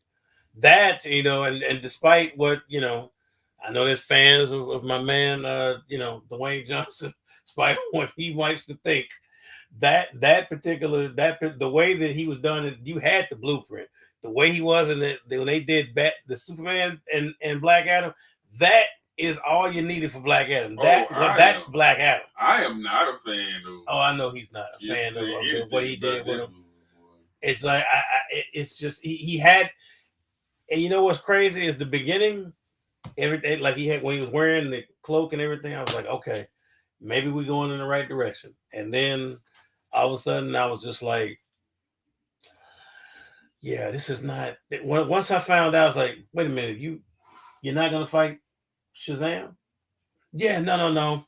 I'm more of a Superman villain. No, you're not. You and Shazam are like this. It's like it's like you're like you can't have one. I mean, it's almost like I don't know. If you go in the kitchen and you go, man, I want a sandwich. I got this peanut butter, and then you go and go, man, jelly. Nah, let me get some horseradish. Exactly, and just put that on there because it doesn't go together. And maybe The Rock don't read like that. Hell, show him. He says he was a super. I'm like, you can't be. If you were a super fan, then you would know. With Shazam, you would know that Shazam and him are like the two opposite sides of the same coin. LeBron. He reads the first page of a book. He's like, okay, I'm. It's a passion project. I'm like, no, my guy. I'm like this. Now I didn't hate Adam Smasher. I did not hate him. I did not care for Sabat. I didn't hate Adam Smasher. I really didn't. I didn't hate. I like Adam. And him. And believe it or not, I think Pierce Brosnan did good as Dr. Fate. I really do. They should have did more with him because they nerfed. I told people didn't want to believe. I said, man, they nerfed him. No.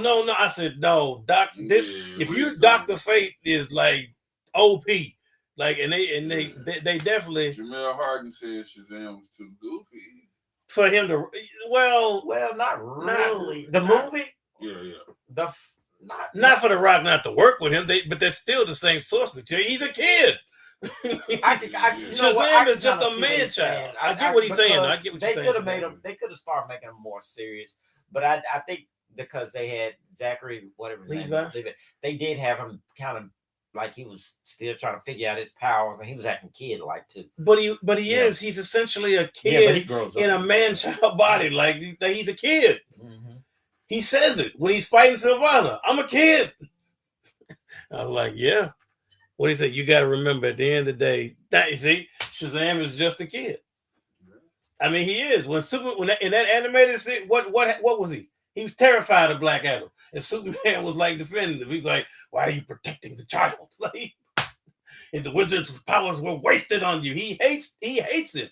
He's like, "You're a kid. You're not a grown man." Like Black Adam's I'm a grown man doing grown man business. I kill people.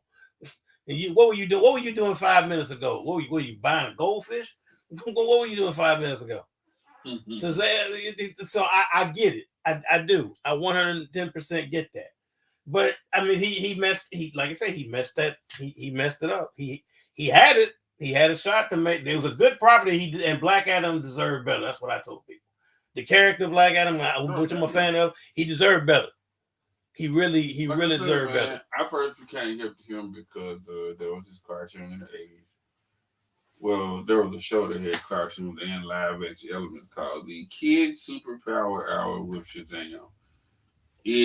It would show live action elements and animated elements from a new property called Hero High. It would be these high schoolers, like superpower high schoolers going to school. And then they would show, I guess, I think like maybe a older Shazam cartoon from like the 70s or something. And like that's when I first became aware of Shazam, and Black Adam was a constant villain, a constant foil. And I just he's not really he's not really an anti-hero. I mean, not really. Who's that? Black Adam. I was straight and strike me kind of, but kind like of sort of in the Justice League and all that. He's helped. He's kind of. But the only thing The Rock said is true is that Superman has a code of honor, right? So he's not gonna kill you. Black Adam has no such code. Black Adam will kill you. If it's he will kill you. He's not. You know what he remind?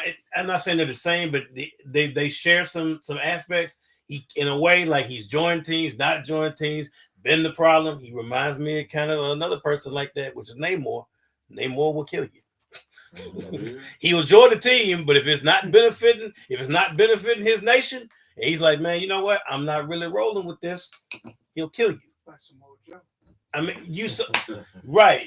I mean, you like people would tell me in Wakanda, say, how did he knock M'Baku down? It's like, do you not know how strong Namor is? Yes, he broke that gorilla arm or whatever that had him about to die. Yeah, yes. At first he was like, we should find the fish man and kill him. And then after that, he was like, he's as strong as the Hulk. I was like, yeah, you've been hit by him. It's different. You just thought he was just some weird dude with wings on his ankles. That's what you thought he was. No, but also he was like telling you know about that name that they call him. Cool God. The feather serpent God. His name was given because he's the child without love. Like Namor is 110%. I mean, now I tell people I watched the movie and I liked it. He didn't do anything that he didn't say he was gonna do.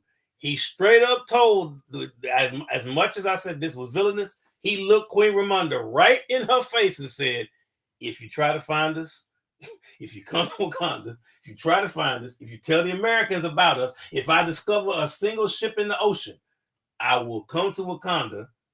I said, I will kill the princess, and then I will kill you. He couldn't get to Shuri, but what did he do?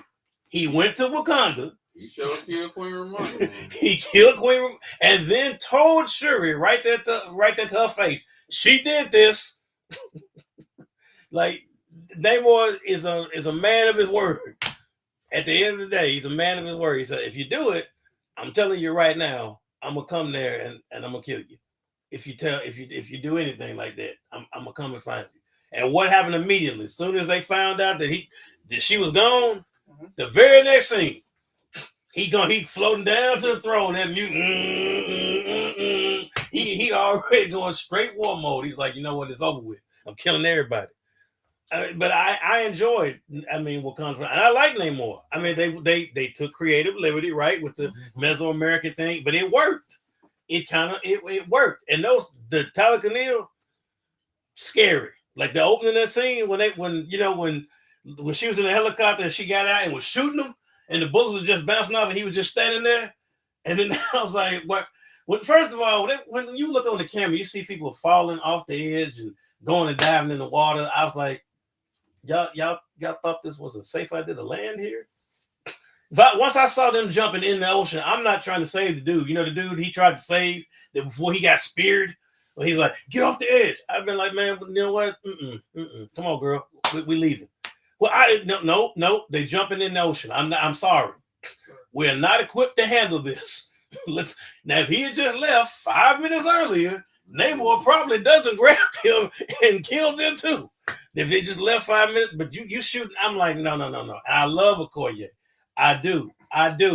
But Okoye should have known when she first started fighting that, like, I'm like, like, come on now. When they got up off the ground, all the dudes she killed got up and ran away. She should have just went like, you got it. What's our next topic? So, we're gonna bring it in. We're about to bring it in, ladies and gentlemen. Are you ready for everybody's favorite segment? What you got in that bag? What you got in that bag? Let me go first. So let's go ahead. I only got one thing. Let's see. Right. We got a bag of groceries over here. He got a bag. No. Sir, that bag come from a specific, but do you? We're gonna avoid. We gonna call this a hood gas station. No. Actually, I think the bag might have came from Memphis Toy Chain because I did get a toy from Memphis Toy Chain. Yeah. We gonna call this strictly for my neckers with a side of Marvel Legend. Okay, gotta promote it. Shout out Joaquin. Yeah, we gonna. First one is another acquisition from the good toy father here. Oh, I forgot about that one. Yeah, okay. You know what I'm saying? He got me that cardiac. The cardiac kid. I wish I could have got him. Oh, he's flying now because he dropped in price. The cardiac. Good luck finding it at this point. The toy father will find him. Him and Marvel's Al and I need No an hour. Hustler. I need an hour. All them flew off. I owned his first comic appearance at one point. I'm not sure. My man got it. Yeah. And then Oh wow. I got two niggas. Now this one was a gift from Christopher Smith and Jada Brasantine Smith. Yeah, that is my That's fourth nigga. that's the cartoon from the. Yeah, that's like the There's we got to meet up for the Dracula. I guess that's like the 2008 cartoon, I believe. Yeah. And then I got this one from. I'll put up that Memphis Toy Exchange. Put it up again. Yeah. Shout out Joaquin. Because that's where I got that one from. I think I got that one actually. Shout out the Pocket Pirate Joaquin. Joaquin, making your dreams come true and ruining your life at the same time. That was like 21, you know. $21. Yeah, you know what I'm saying? It wasn't nothing crazy. Well, I don't got that much stuff. I got Toy one Father? one thing only, and one thing only. And I sat and I watched this. I watched this like a hawk. And this was in Ra's headquarters, Ra's place of business. There was an individual that kept on hiding his character. And 3 months. And I found it for $10. I said, you know what? I'll take them for $10. So whoever you was 3 months. Whoever you are, I'm sorry. It's gone. I'm sorry I had to get it. $10. Well, $11 plus tax. I had to get you. I had to get that kite, man. I'm gonna open it in a second too. Oh. He did y'all, man. He did y'all. He got the kite, man. That's the kite, man, for $10. $11. Oh, I want to play. You got something You got in something? the bag? Oh, he do got a bag. Yeah, he got a bag. A bag. Yeah. For T. Lanier, we're gonna do it again. What you got in that Yeah. bag? What you got in that bag? Is that from the Nickelodeon cartoon? First off, Yes, it was, according to what I heard. What's that? The turtle. He said, was that from George? Said, was that from the Nickelodeon cartoon? Yeah. That's from the 2008. He is really opening that bag, opening up the kite, man. That dude somewhere is crying right now. First off, shout out to Snyder Joaquin. Not a purchase from there, although there are some in here. Shout out to Memphis Toy Exchange. He said, finally, yes, George, finally, that kite man is gone. All right, first up. Oh, I see him already. Mm. The dog. Those of you who grew up in the 80s, like myself, Yes. diehard wrestling fans, Yes, sir. Sylvester Ritter. Ooh, that blue is hard. May he rest in peace. Which one was this? Which one? Junkyard Dog. The That's- blue? I would see the blue one. Yeah, The junkyard dog, baby. that Was this a chase? that was I think that's a chase. I was on the Bay of Eternal, Mm-hmm. endless as I like Hey, to call it, eternal. eBay, and I was just like, let me just go figure searching. And first one popped up, and I was like, oh yes, must have. So those of you who grew up in the 80s, like I said, you know about the Junkyard Dog. The junkyard dog, baby. Definitely was a must have, like I said, one of my childhood favorites. I don't remember even seeing that one. Remember the thump? Yes, sir. I agree 100% with that one. I really want to watch more of his Mid-South stuff, though, because he was like the top guy. He was. Yeah. Another history lesson. See, Uh-oh, you got another one for y'all. the fun part about getting back into collecting is like my kids, especially like my oldest son, he's starting to get into like Dragon Ball and things. So like we do these together, and it's like it allows me to teach him history as well as show him Okay. things and why one thing ties into the other. Right. Next up, Oh, you know about that one. Oh, yeah. Ron Simmons. Yeah. I hate this face scan, but I do. The face scan was. They got my man Bucktooth. Yeah, ladies and gentlemen. But that's the fit, though. That's the fit he wore when he beat Vader and won When the the beat belt. Vader won the belt. Yep. Mhm. It is CW champion. headband and everything.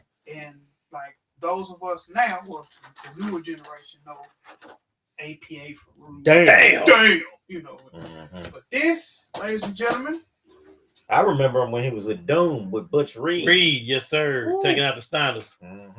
With the mask and the woman. I first came aware of him about circa 87 when he was in the UWF as Dr. Jeff Steve Williams' friend.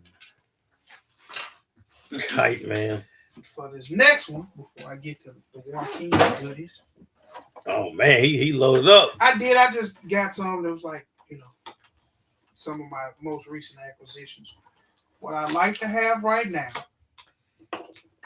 for all you fat, the shape, I know where he's going. Sioux City Sweat Hogs. Rick Rude. Keep the noise down while I take my robe off. Show the ladies what a real man looks like. Yes, Rick with Rude. the big gold edition people, not the brown strap, but still the big. Again, kids, my sons are getting into wrestling, so it allows me to have that history lesson with them, teach them about. Oh, that is a nice big goal. Yes, the ravishing one. Teach them about what I watched growing up. Because that rude awakening is over. Yeah, it's like customized tights. Back when you did. Oh man, woo! Yeah, use the tights out there. I'm gonna put Jake's wife on my tights. Yeah, like right here in the. Ooh. Now, let's go to my goodies. Oh man, you got these. George says nice. I agree, George. Thank you. Max it out. All right.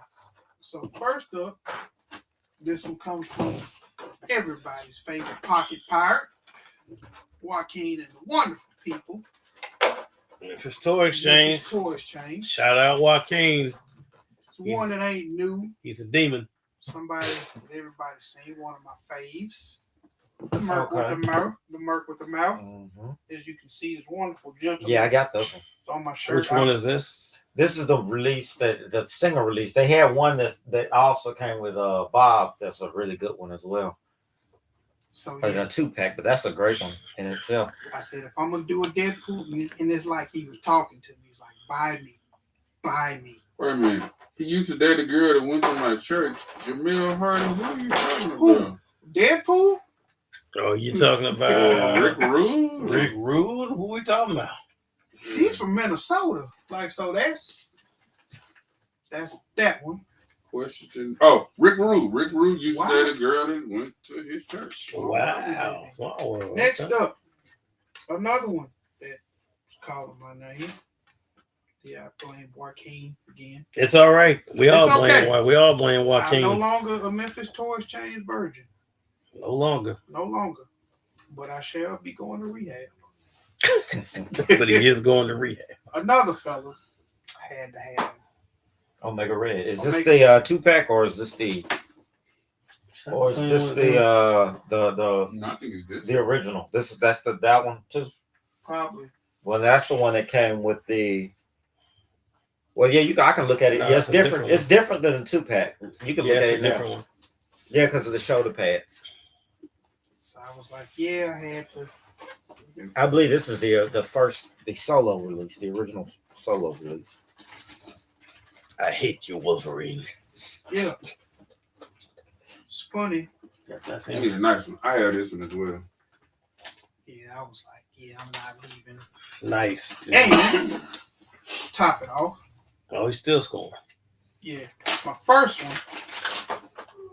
And my Grail. Didn't expect to find a Grail. My first time in. Okay. My first visit. Anybody knows me knows the other gentleman on my shirt. If you can see him, I'm going to stand up. Yeah. Wolverine. Wolverine. Mm-hmm. My all-time favorite Marvel character. Okay. My favorite X-Man. Yeah, my favorite X-Man. And has one of my most favorite phrases of all time. I go where I want to go. The OG. Weapon X. However, this one, per the wonderful folks at Memphis Toy Exchange, said it was customized. As you can see, if you touch the blades, it was not plastic. Oh, yeah. Yeah, they solid. Yeah, those are solid. Mm-hmm. There's some good blades. They don't bend or nothing. They straight up solid. So I was like, good job. I was like, yeah, that will not be staying here. So when I talked to him, trying to sew the blades. So I said, yeah, like I've always customized blades, ladies and gentlemen. I've always been an avid fan of Weapon X Wolverine. So I was like, yeah, that's a must have.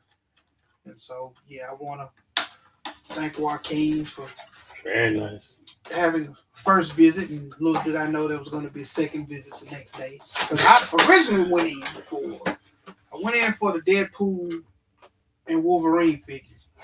So I found the 2 Wolverines, which is what I had been looking for, just because I hadn't went out and searched for them. I found the 2 Wolverines and the blades, and then I saw these and was like, yeah, I'll come back again. So I was thinking, yeah, I'll be back in a couple of weeks. I got home not even 5 minutes later, like, yeah, I'm going back tomorrow. Oh, wow. Joaquin, and I can see Joaquin cue the Birdman. Birdman meme, the hand rub. Special shout out to Joaquin. Is that from the Sauron wave? That Omega Red? Yeah, it probably is. Because that's the first one that came. I can look it up real quick. I don't know. I have the giant Omega Red from Toy Biz. Oh yeah. Respect. I have the giant cane weapon. Very impressive haul, T. Lanier.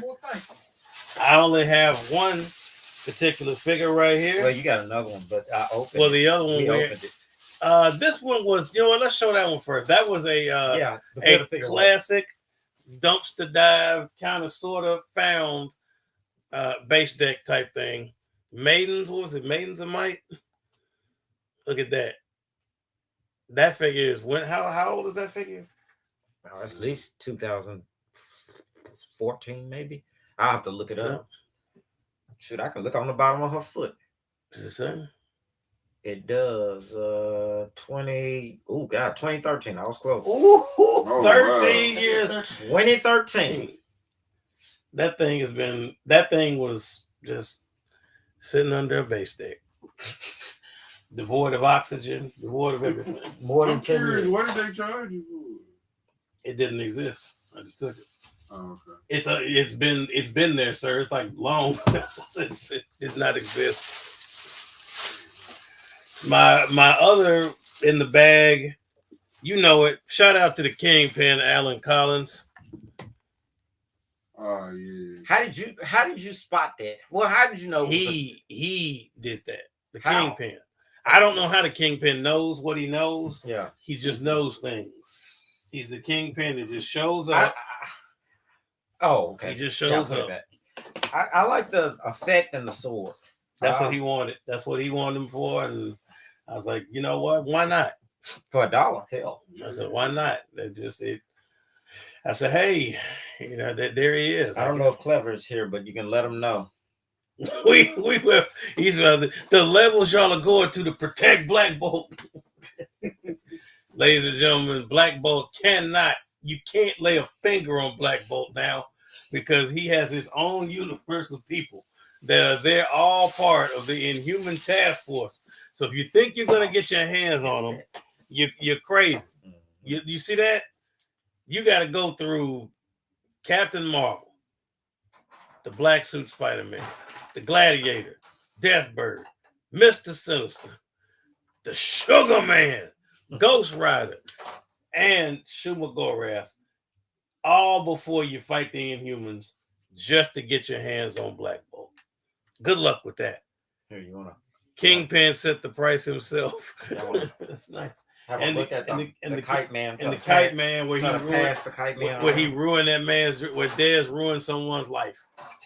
That ruined somebody's life. Ruined that man's I wouldn't go that far. So I ruined his life. You ruined his life because what we call this in wrestling, he was definitely playing the long game. Show him the pose. Show him the beautiful pose that he's in.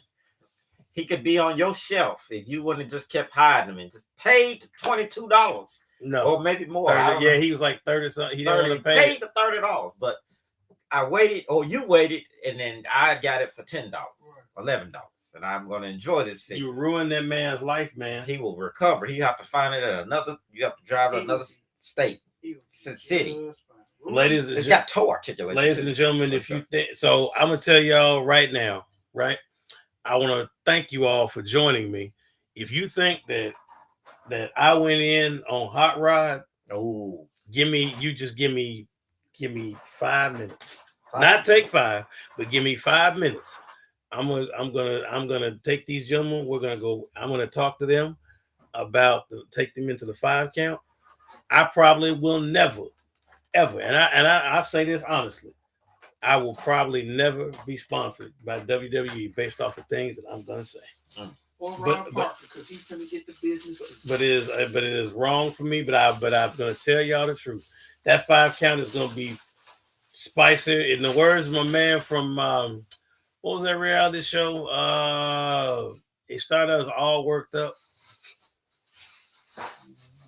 and then you got the Lizard Lick Towing. Oh yeah. Man, it's gonna be hotter than a ghost pepper patch. Not gonna be nice. But folks, I want to thank our special guest. Gentlemen, can we put a hand together for T. Lanier? Yeah. Thank you. What did you say? Manning or man F? Okay. Still dissing him. See, it ain't even me. He hates him. We want to thank him so much for joining us, folks. And listen, ladies and gentlemen, stick around for the 5 count. Like I said, that's coming right up. Until we meet again, on behalf of my main man, the illustrious Brother Seaberry, the Toy Father, Des Bull. Oh, yes, sir. And our special guest, who we know we welcome him back to the building anytime, the one and only knowledge dropper, T. Lanier. I am the great Ra. Please continue to stay tuned. Please continue to stay collecting. And above all, please continue to stay great. We'll see you all in 5 minutes for Take 5.